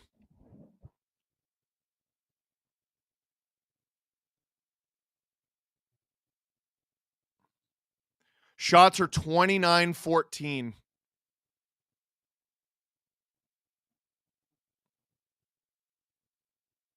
They're getting loudly booed.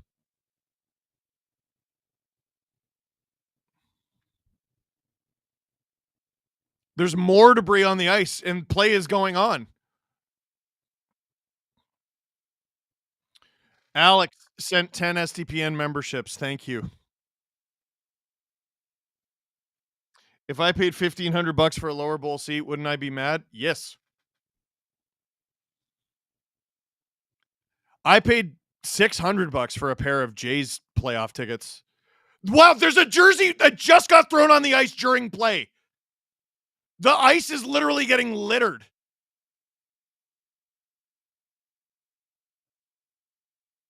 Are they announcing for the fans to stop it or the Panthers' last goal? It's legitimately insane. I don't know the answer to that question. Offside. Mad Libs wondered why 20K was watching tonight. Found out why. It's going to be a fun LFR. I don't pray, but tonight I will for Steve. Thank you, Mad Libs. Thank you very much. That's very generous and very kind. And here come all the... There's 28,000 people in here to watch me do what I always do, which is watch the Leafs blow it when it matters most. Legitimately gut-busting hilarious that this worked out the exact way we all knew it would after Game 5. All of us, every single one of us knew exactly how this was going to go. They get murdered. Federal crime murdered on national television in Game 5. And we all said the same thing. They are winning Game 6 and losing Game 7. It's 5-1. Giggling Cat, thank you for the 10 STPN memberships. Wow.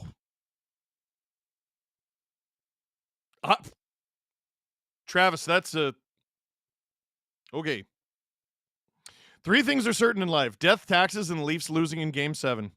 Steve, you deserve the third round, and I'm sorry you've yet to see it. Hey, I'm going to get to stream Oilers Stars, I think.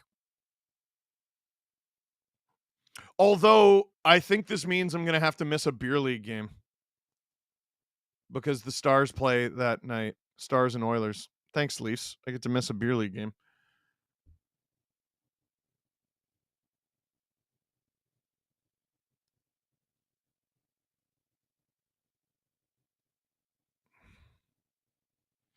$31,000 of you in here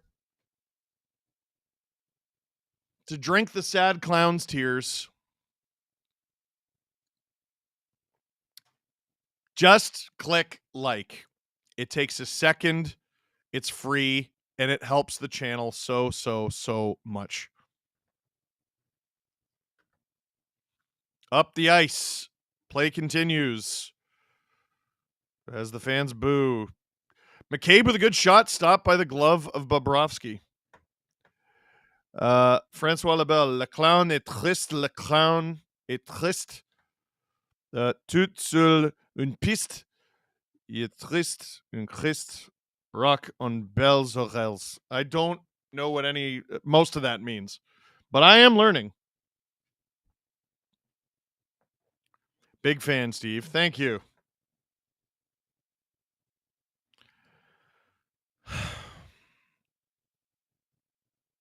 Oh. So if the Panthers hold on to this lead, which I am saying with less and less conviction as time passes, this means I will have correctly predicted the last 3 Leafs playoff series. Last year I said Bruins in 7. This year I said Leafs in 6 against the Sens. And this year I said Panthers in 7. My bracket is a nightmare, but I know these guys. I know them. Riley, up the ice. Here comes Bennett, driving wide into the corner. Forsling on into the corner. Matthews gains the zone. He was getting booed there. He was getting booed directly. Steve, thanks for your work. Thank you. As a Habs fan, I'm just paying for your pain. You are the gem of every playoff season. Merci beaucoup.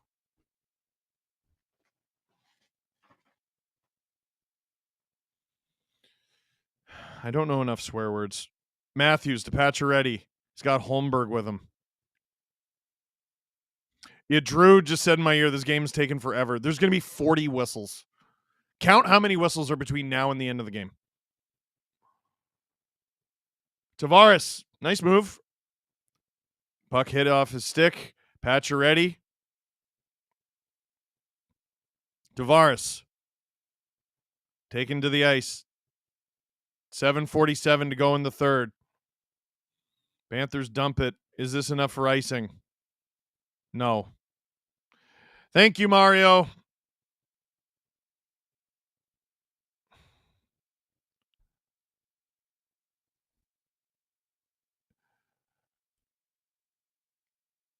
Yeah. Marchand still has hustle. He has no idea his team is up 4. That, or he just doesn't care because he's a professional. Jones is picked off by Yarncroke. Here come the Leafs on a 3-on-2 here.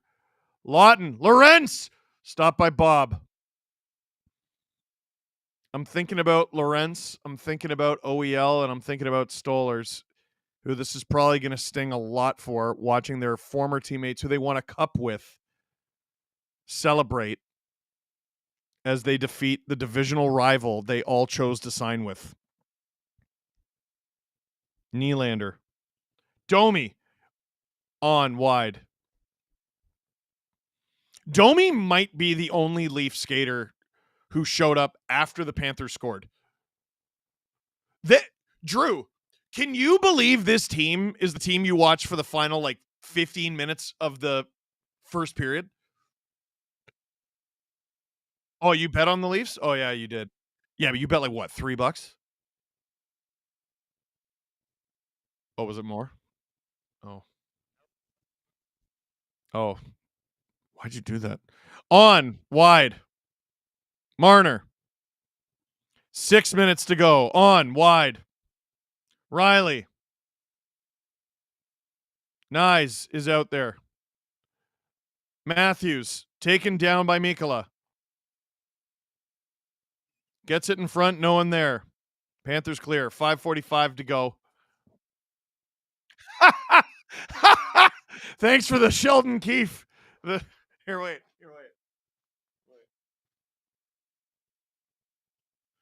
Bye, everyone. Goodbye. I've gone to New Jersey. Oh, my God. Domi for Nylander. Nylander. In front! McMahon couldn't get his stick on it. OEL, McCabe, on. It's in the corner. Domi after it. McMahon, stopped by Bob. Can you hear me screaming from the Beagle in Vancouver? Yes, I can. Austin Matthews is the Kirk Cousins of the NHL. Drew, I don't watch football. Is that true? Chokes in the playoffs, good in the regular season. Matthews, stopped by Bob. Matthews in front. Absolutely no one there. It's in the neutral zone. Thank you, Heather. Much love to SDPN. Thank you. Wow, over 20,000 likes is psycho.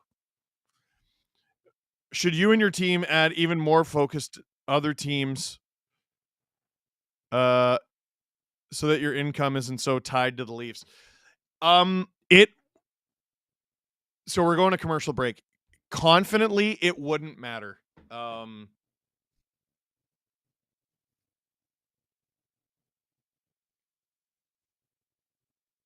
Biggest super chat we ever got. Oh, how did I miss that one? Hey, Steve, I wanted to give you this to you this season, but I was hoping it was next month. This is $400 from Bad Story Not Fun. Hey, Steve, I wanted to give this to you this season, but I was hoping it was next month. You do an awesome job doing what you do. Please don't stop. Don't you worry.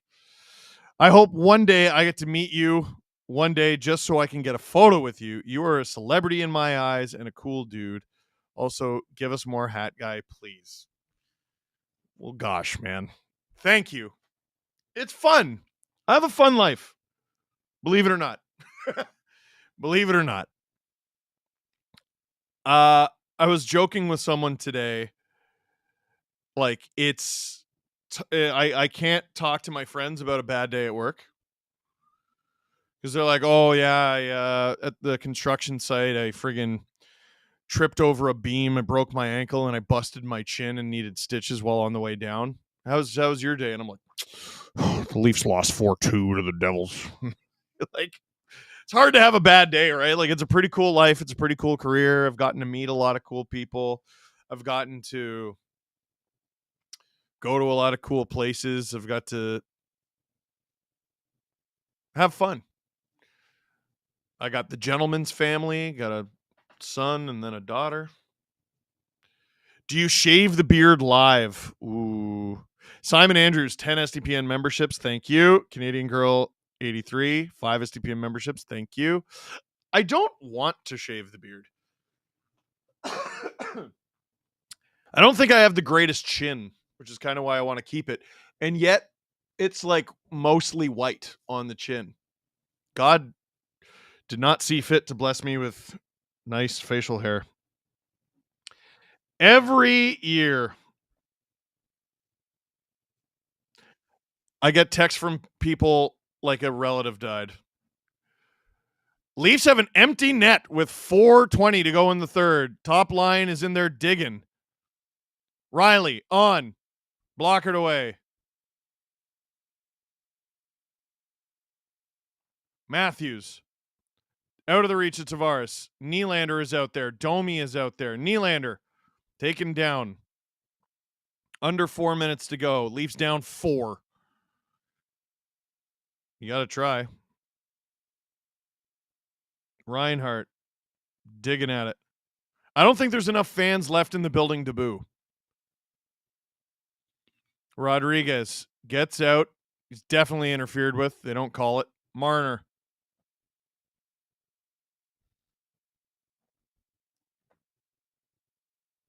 I think I missed one. Drew, can you remind me about that Amber Lynn one, please? Thank you. Panthers clear it. Marner is back there to get it. He's getting booed. There's another jersey on the ice.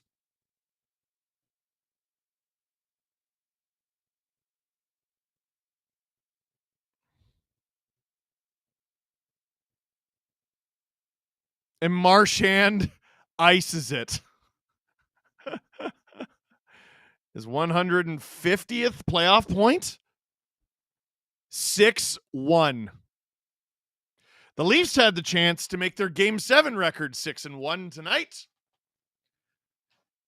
Instead, this is the worst Game 7 performance this core has ever put on. They got shut out by Columbus, but that was 3-0. They lost 3-1 to Habs. They lost 7-4 to the Bruins once. They lost 5-1 to the Bruins once. It is 6-1 on home ice. And the boos rain down from those few fans remaining. I think there's either, anytime I see someone walking down to the glass, I assume it's to throw a jersey on the ice. And not to just sit in the nicer seats.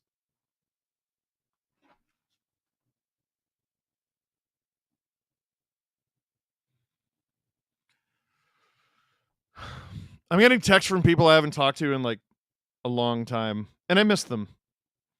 This is, you know what? It's kind of beautiful. Every year, this is the great reconnector. Nosek, stop by Woll.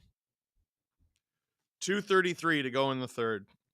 From Amber Lynn, watching the Caps lose Game 7 6-2 to the Pens in 2009 was one of the worst live hockey experiences I've ever had. Feeling love for all Leaf fans tonight, but extra for Steve for being as pro as possible while he feels this dumb hockey pain. Thank you, Amber Lynn. And also, you know what's hilarious? The Leafs are losing by more than the Caps did that night. Oh, wait, sorry. That's awful. Click like if I got you a membership, says Giggling Cat. My SDPN bracket has been perfect up to this point. And I think the Leafs are going to be the ones to take away my second place. You're in second place? Damn, Noah. Greg McMullen, they are who we thought they were. Woll with the save. 2:20 to go in the third.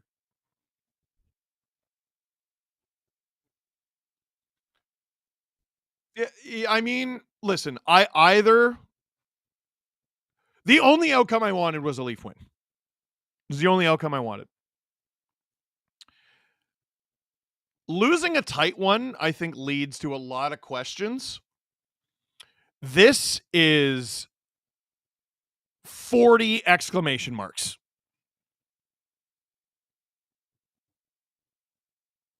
You got one goal in your final 2 playoff games at home. When was their last non-third period goal? I think the answer is Game 4.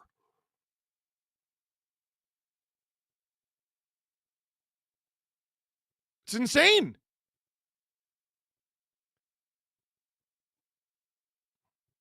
Nylander. Why am I still calling this? 2 minutes to go. Carlo on, gloved by Bob. Troy Stanley, $69. Thank you, thank you, thank you. Gracias, amigo.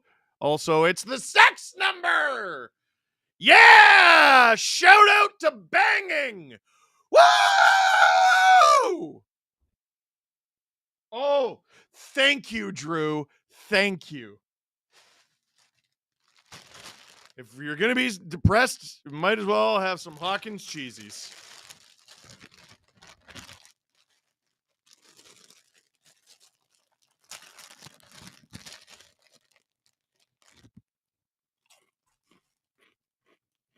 There's 33,000 people watching me eat cheesies. What is on the ice? Is that a beer? They're getting booed out of life. Are they chanting "Go Leafs Go"? Honestly, bless those people. Bless them. Like, for real.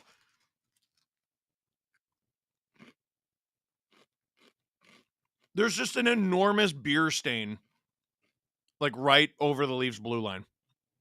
Or a Coke or whatever it is.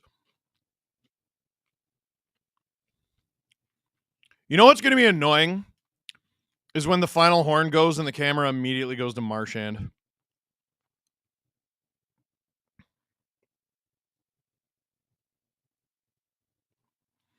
Matt M. Anyone mention Costco gravy? Thank you, thank you, thank you to Matt M.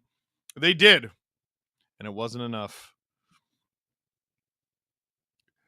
McMahon lays a hit on Kulikov. Marchand is on the ice right now, and honestly, I think it's just to turn the knife. Islanders won 2 series in Toronto during the bubble, 3 if you count the play-in series. Tavares won 2 series in 7 years with the Leafs. That's just an Isles fan digging the knife deep. Final 10 seconds. Leafs getting booed off the ice by the Toronto faithful.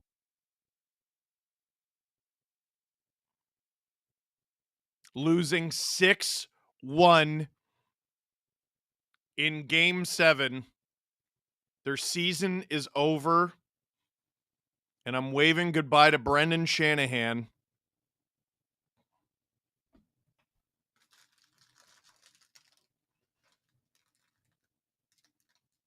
Who has successfully built the most frustrating team in the history of hockey. A team so good they're incapable of missing the playoffs, and so bad they're incapable of doing anything in them.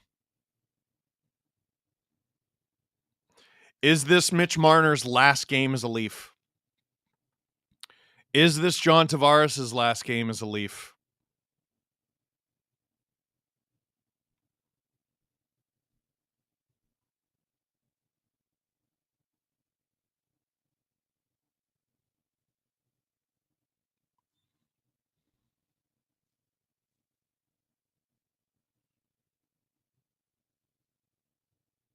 Like, it's really sinking in now.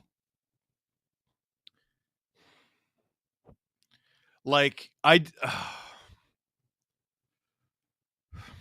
so dialed in during these streams. And, you know, it's only processing now that the season's done. Blue White Flame, hey Steve, enjoy a night out with the fam and crew on me. Thank you. You've been watching for, God, I don't even know how long. A very long time, since the beginning pretty much. Canes 2006, I'm very impressed with how cordial the Leafs are taking an ass kicking.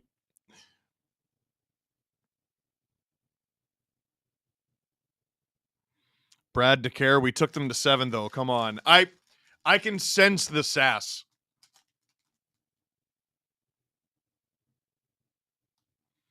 They really lost 6-1 at home. Turn the music off. Who's blasting like alt rock right now?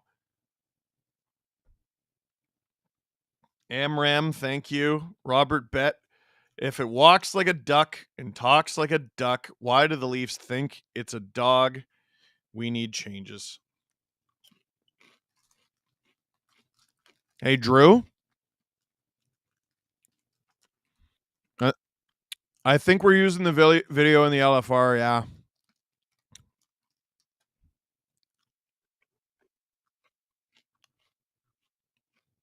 What big guy scored finally? It was Domi. Oh, he was sarcastic. Yeah. Ding, ding, ding, ding, ding, ding, ding, ding, ding, ding, ding, ding, ding, ding, ding, ding. I'm going to listen to that on loop for about 20 minutes and then shoot the LFR.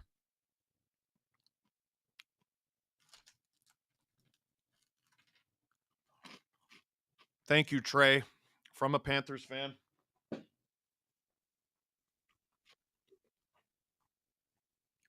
Nick, producer Nick, is in the crowd. And he said the booing while the Leafs saluted the crowd was so uncomfortable. Blue-white flame and a treat for Iggy. I'm going to let you guys in on something. Iggy always gets a treat anyway.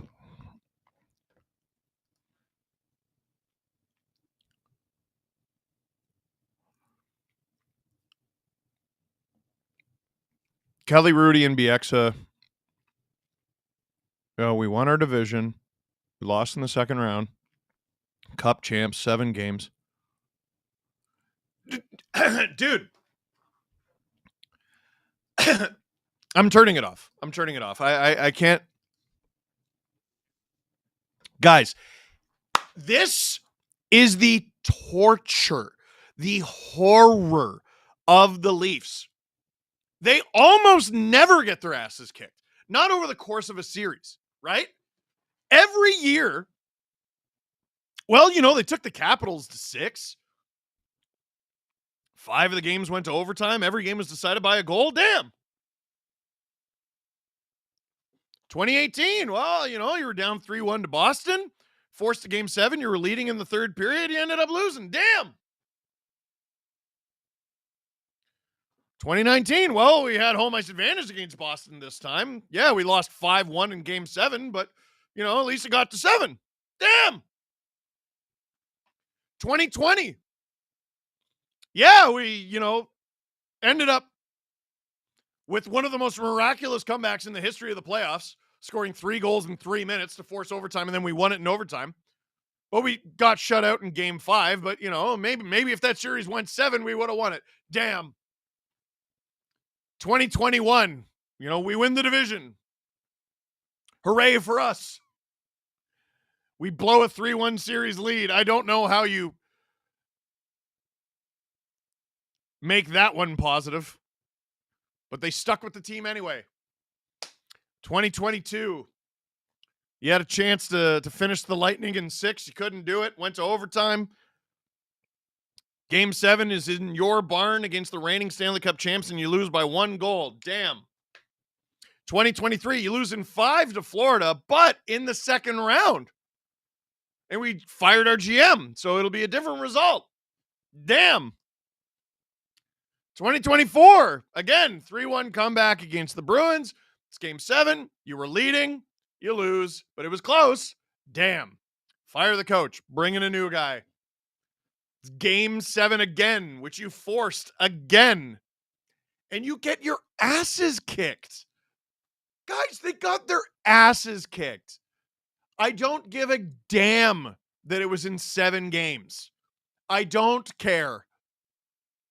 I do not care. You fought. Oh, okay.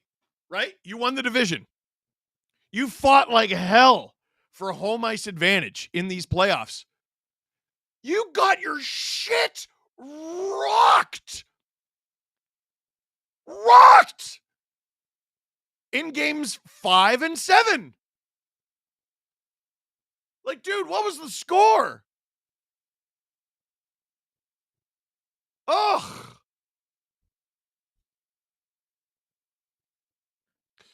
Brad Marchand, I don't know even if this is true. Brad Marchand, first player in NHL history to win 5 winner-take-all games against the same franchise.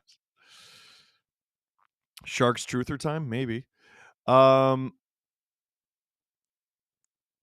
Sens fan coming in peace. Steve, I'm so sorry, man. Never want to see a Canadian team get knocked out.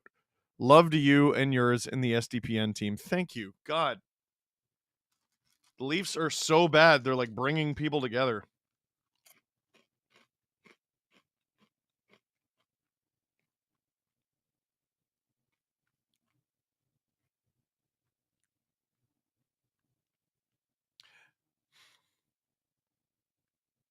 I wasn't ready for the season to be over.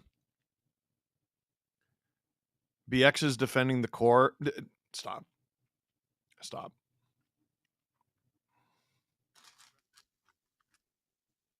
So Drew's trying to go rapid fire. Is this Marner's last game as a Leaf? I would put money on it. Yeah. Blue White Flame for the bar tab. Holy smokes, dude. You just keep doing that. I appreciate it very greatly.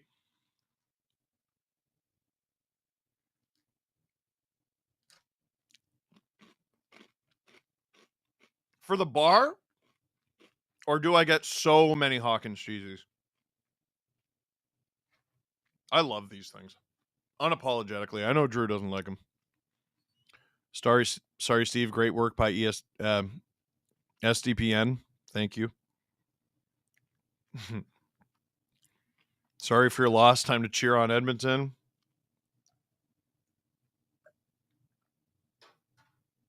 Bruins still win in Leafs Game 7. They get a first-round pick because Florida goes to the third round. Leafs suck. Oh, my God. Snow Pirate sent 10 SDPN memberships. Thank you. Be happy the Leafs made it that far. Nope. As a Flyers fan, I've tried to live vicariously through watching former Flyers winning in the playoffs for years. Well, you think Lawton's stoked he's here? Hey, Steve, this has honestly been a real rough year for me, but I've always, at the very least, been able to look forward to a new LFR or SDP. Thanks for another year of bringing smiles to Leafs fans. Thank you.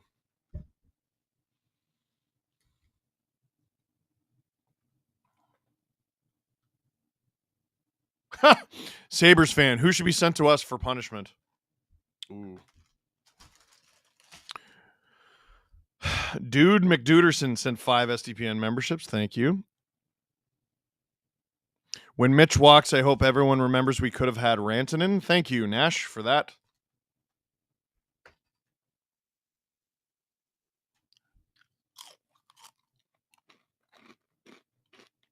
Yeah, Drew says we'd both be happy if that trade happened.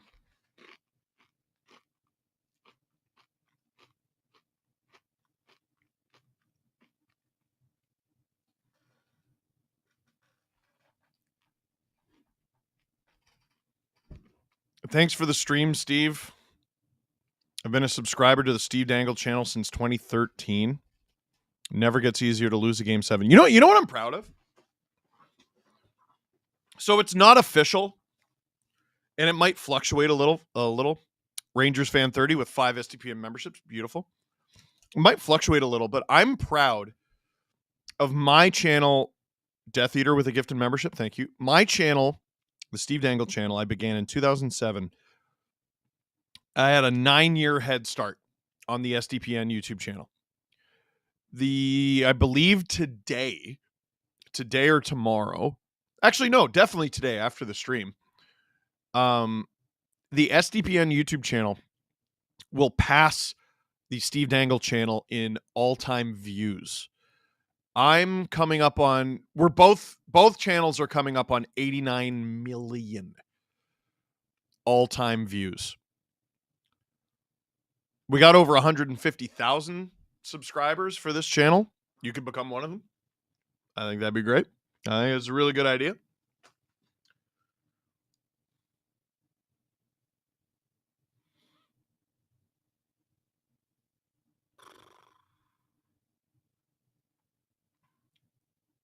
Next year marks me doing these videos for half of my life. Blue White Flame, and don't forget dessert. Jesus, dude. Thank you. You all right? I appreciate it, man. So Patrick Breezewa says, you guys are chalkers. Go eat some chocolate. Close. If this was Duolingo, I'd be like, you had a typo. Like, I would still give it to you. But Marner was in tears in the handshake line. Well, Drew says I think he knows. Like, not to be heartless, but like, it's not the first time. Like, he's gone though. Like, okay, I had Nylander's stats up. Let's go to Mitch. Nylander was like awful. Like, if you think this LFR is going to be a dump on Mitch Fest, like, I mean, yeah, he's going to get it a little, but. So, what do we got here? He had a goal versus Florida. I believe that was game 2. It's just showing me the last 5 games. 2 assists the next game. Nothing and no shots. Nothing -2 and 1 shot. And then he assisted on the game-winning goal. But game 2, he had 1 shot, 3-0, 4 none, 5-1, 6 none. Did he have any tonight? Yeah, Drew's going to check. Thanks for another season of great content. Like, the thing about losing 6-1 in a game 7 at home is it's a team effort. He had 2 shots and was -2. Well, he took some shots, you know.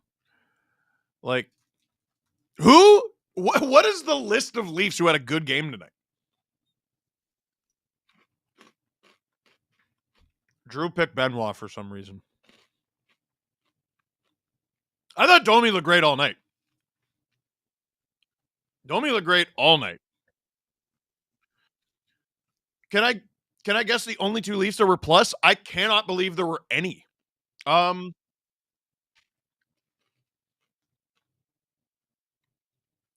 and McMahon. Domi and Benoit. Hey, Steve, this is Mac there. Oh. It's interesting seeing the difference between the fans' reactions. It shows the difference in culture between the two. Marner is your Wheeler, as in Blake Wheeler. Things might change when he leaves. Oh, sorry. I just read 2 comments at once. I was like, wait. I've been watching Sens vs. Leaf series since I was a kid. Grew up with Leaf fans in my family and had some of my best friends in university be Leaf fans. Keep going, man. Thank you. Eris Mix, thank you for the 5 SDPN memberships. Evan Walker, hi, Steve. I'm a Panthers fan since 2006 through our decades of darkness. Dude, they were bad. I'm also a big fan of SDPN. Has cheered me up when in tough times despite not being a Leaf fan. Just want to say the Leafs faithful deserve better. Thank you. Extremely classy. Feel awful for Maximum Domi. Morgan Riley was awful this entire series. Boy, playoff Morgan Riley arrived against the Sens and he friggin' disappeared. I'm in. You haven't turned into a blue rage monster yet, LFR. I don't know what to say. So that'll be fun.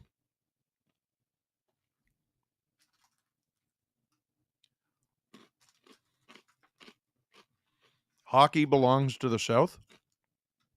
Oh, I'm sure they'll win a best-on-best tournament then.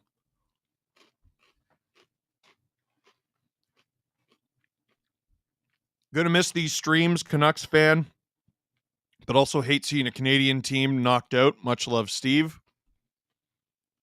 Thank you. I'm gonna be doing the Oilers series, though. Oh my God. Wes Richard. Can't put into words how bad this loss hurts. Absolutely gutted. But wanted to say thank you, Steve, and the entire SDPN crew. Sharing this pain with you helps a ton. Congrats on 150,000 subs. Never stop being you, Steve. It depends who you ask. I love you, and thanks for all the hard work. I love you too, buddy. Thank you. You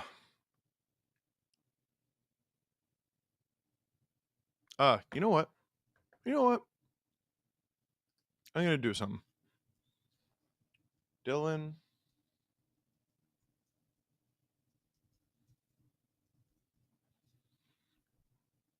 You know what? You guys keep giving money. And I am not discouraging you from giving money. I actually like it very much. But I'm going to put something. Am I able to comment in the chat? I am.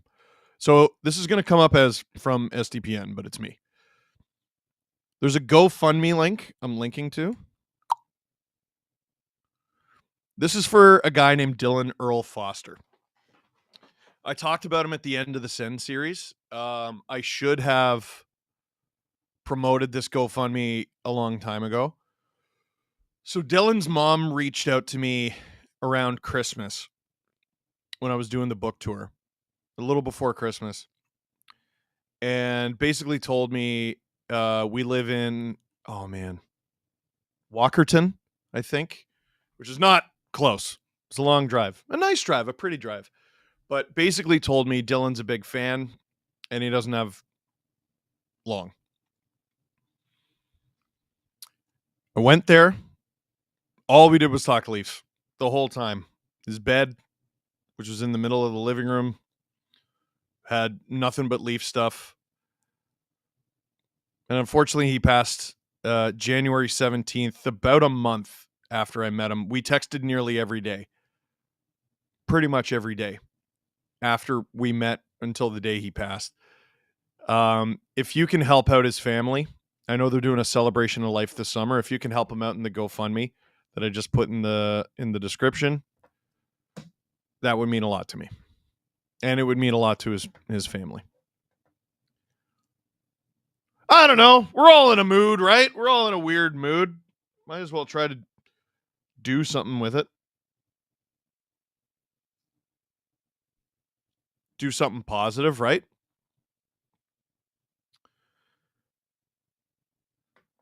I have to refresh the chat.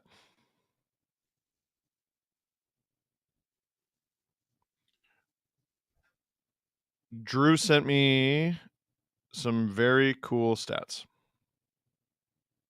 Cannot wait to read them. Games 5, 6, and 7. This is from 2019 until 2025. Nylander, 20 games played, 8 goals, 8 assists. Matthews, 18 games played, 8 goals, 4 assists. Tavares, 17 games played, 5 goals, 5 assists. Marner, 20 games played, 0 goals, 7 assists. It's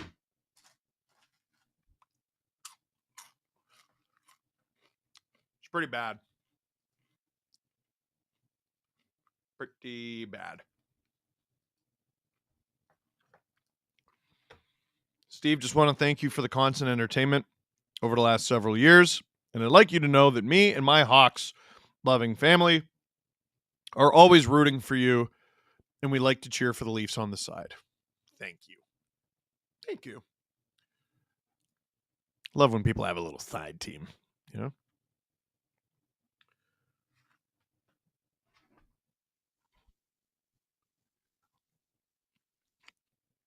The Leafs just matched an NHL record for the largest margin of defeat by a home team in Game 7.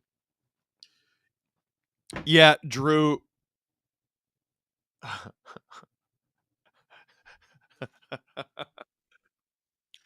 No, they never do things without breaking a record. Drew, as an Avalanche fan, editing my stuff, Drew, I gotta say, it's been so fun to watch you slowly over the years realize we're all broken for a reason.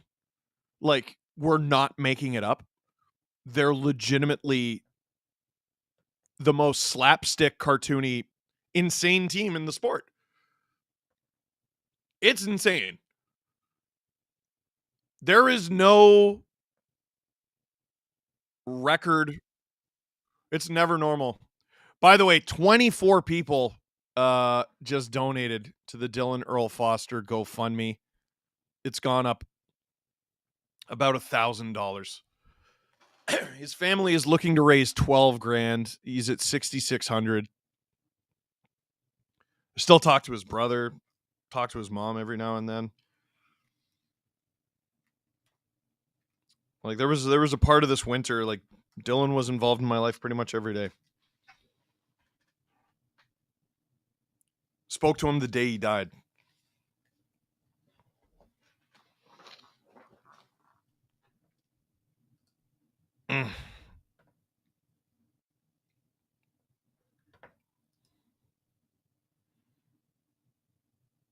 Steve, I know I'm in and out on your channel, but as a sicko, I always cheered for you in the Leafs. But seriously, where do the Leafs go from here? What they need to do specifically is hard to know.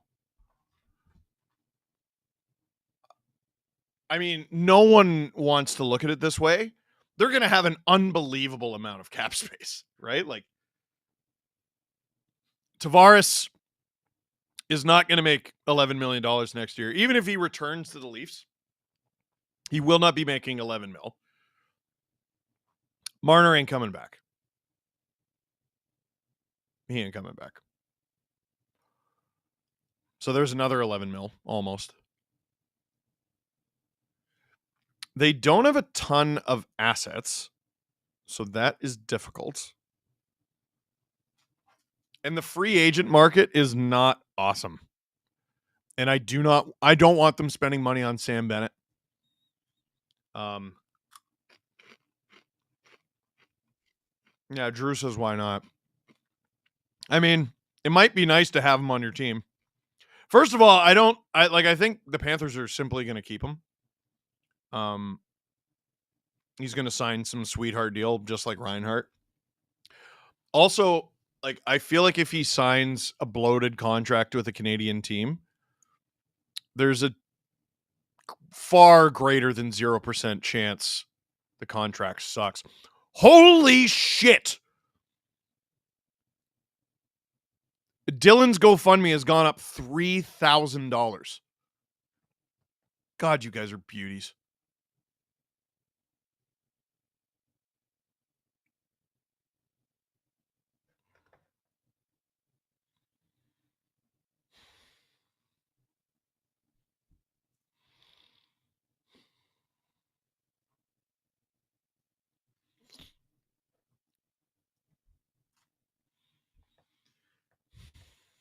Thank you.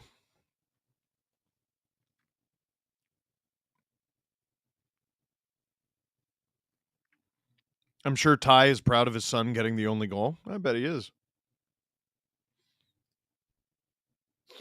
As long as Bettman is around, no Canadian team will win the cup. There's a conspiracy against Canadian teams. What does he do? Make them all shitty? Like, he's also not doing a very good job. There were 5 teams left in the NHL at the beginning of today, and 2 of them are Canadian. Now there's only 1, but the Oilers are going to be in the Final Four. They were in the final last year. Daniel Robillard. Not going to lie, Steve, Montreal fan here, but lots of us in Quebec were dreaming of a Canadian Stanley Cup final. I don't believe you for a second. Started watching you in 2020. At first, wanted the Leafs to lose all the time, but now I was ranting to my dad about you losing and being mad. Strombo, I believe, is watching today. Hey, man. How you doing? Hope you're well. Habs look good in the first round. They did. They did. Thought they gained good experience there against the Caps.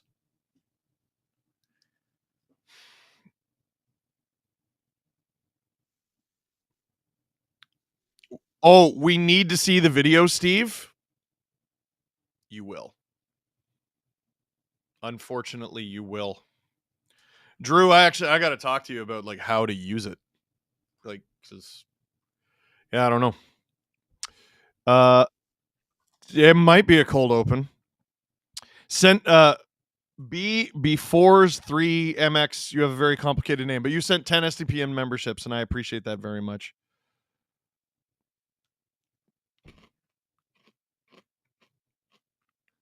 Thank you to HLMP for sending that donation to Dylan. Listen, the GoFundMe, it's just shy of 10 grand. It was at like 5,300.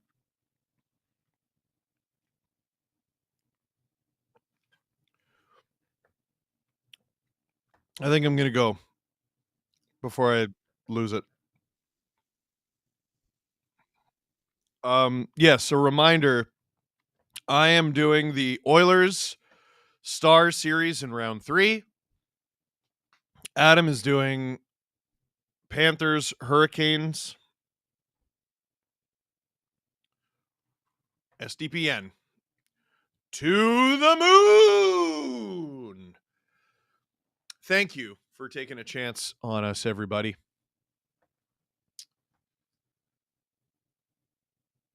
We like to think of ourselves as the little media empire that could.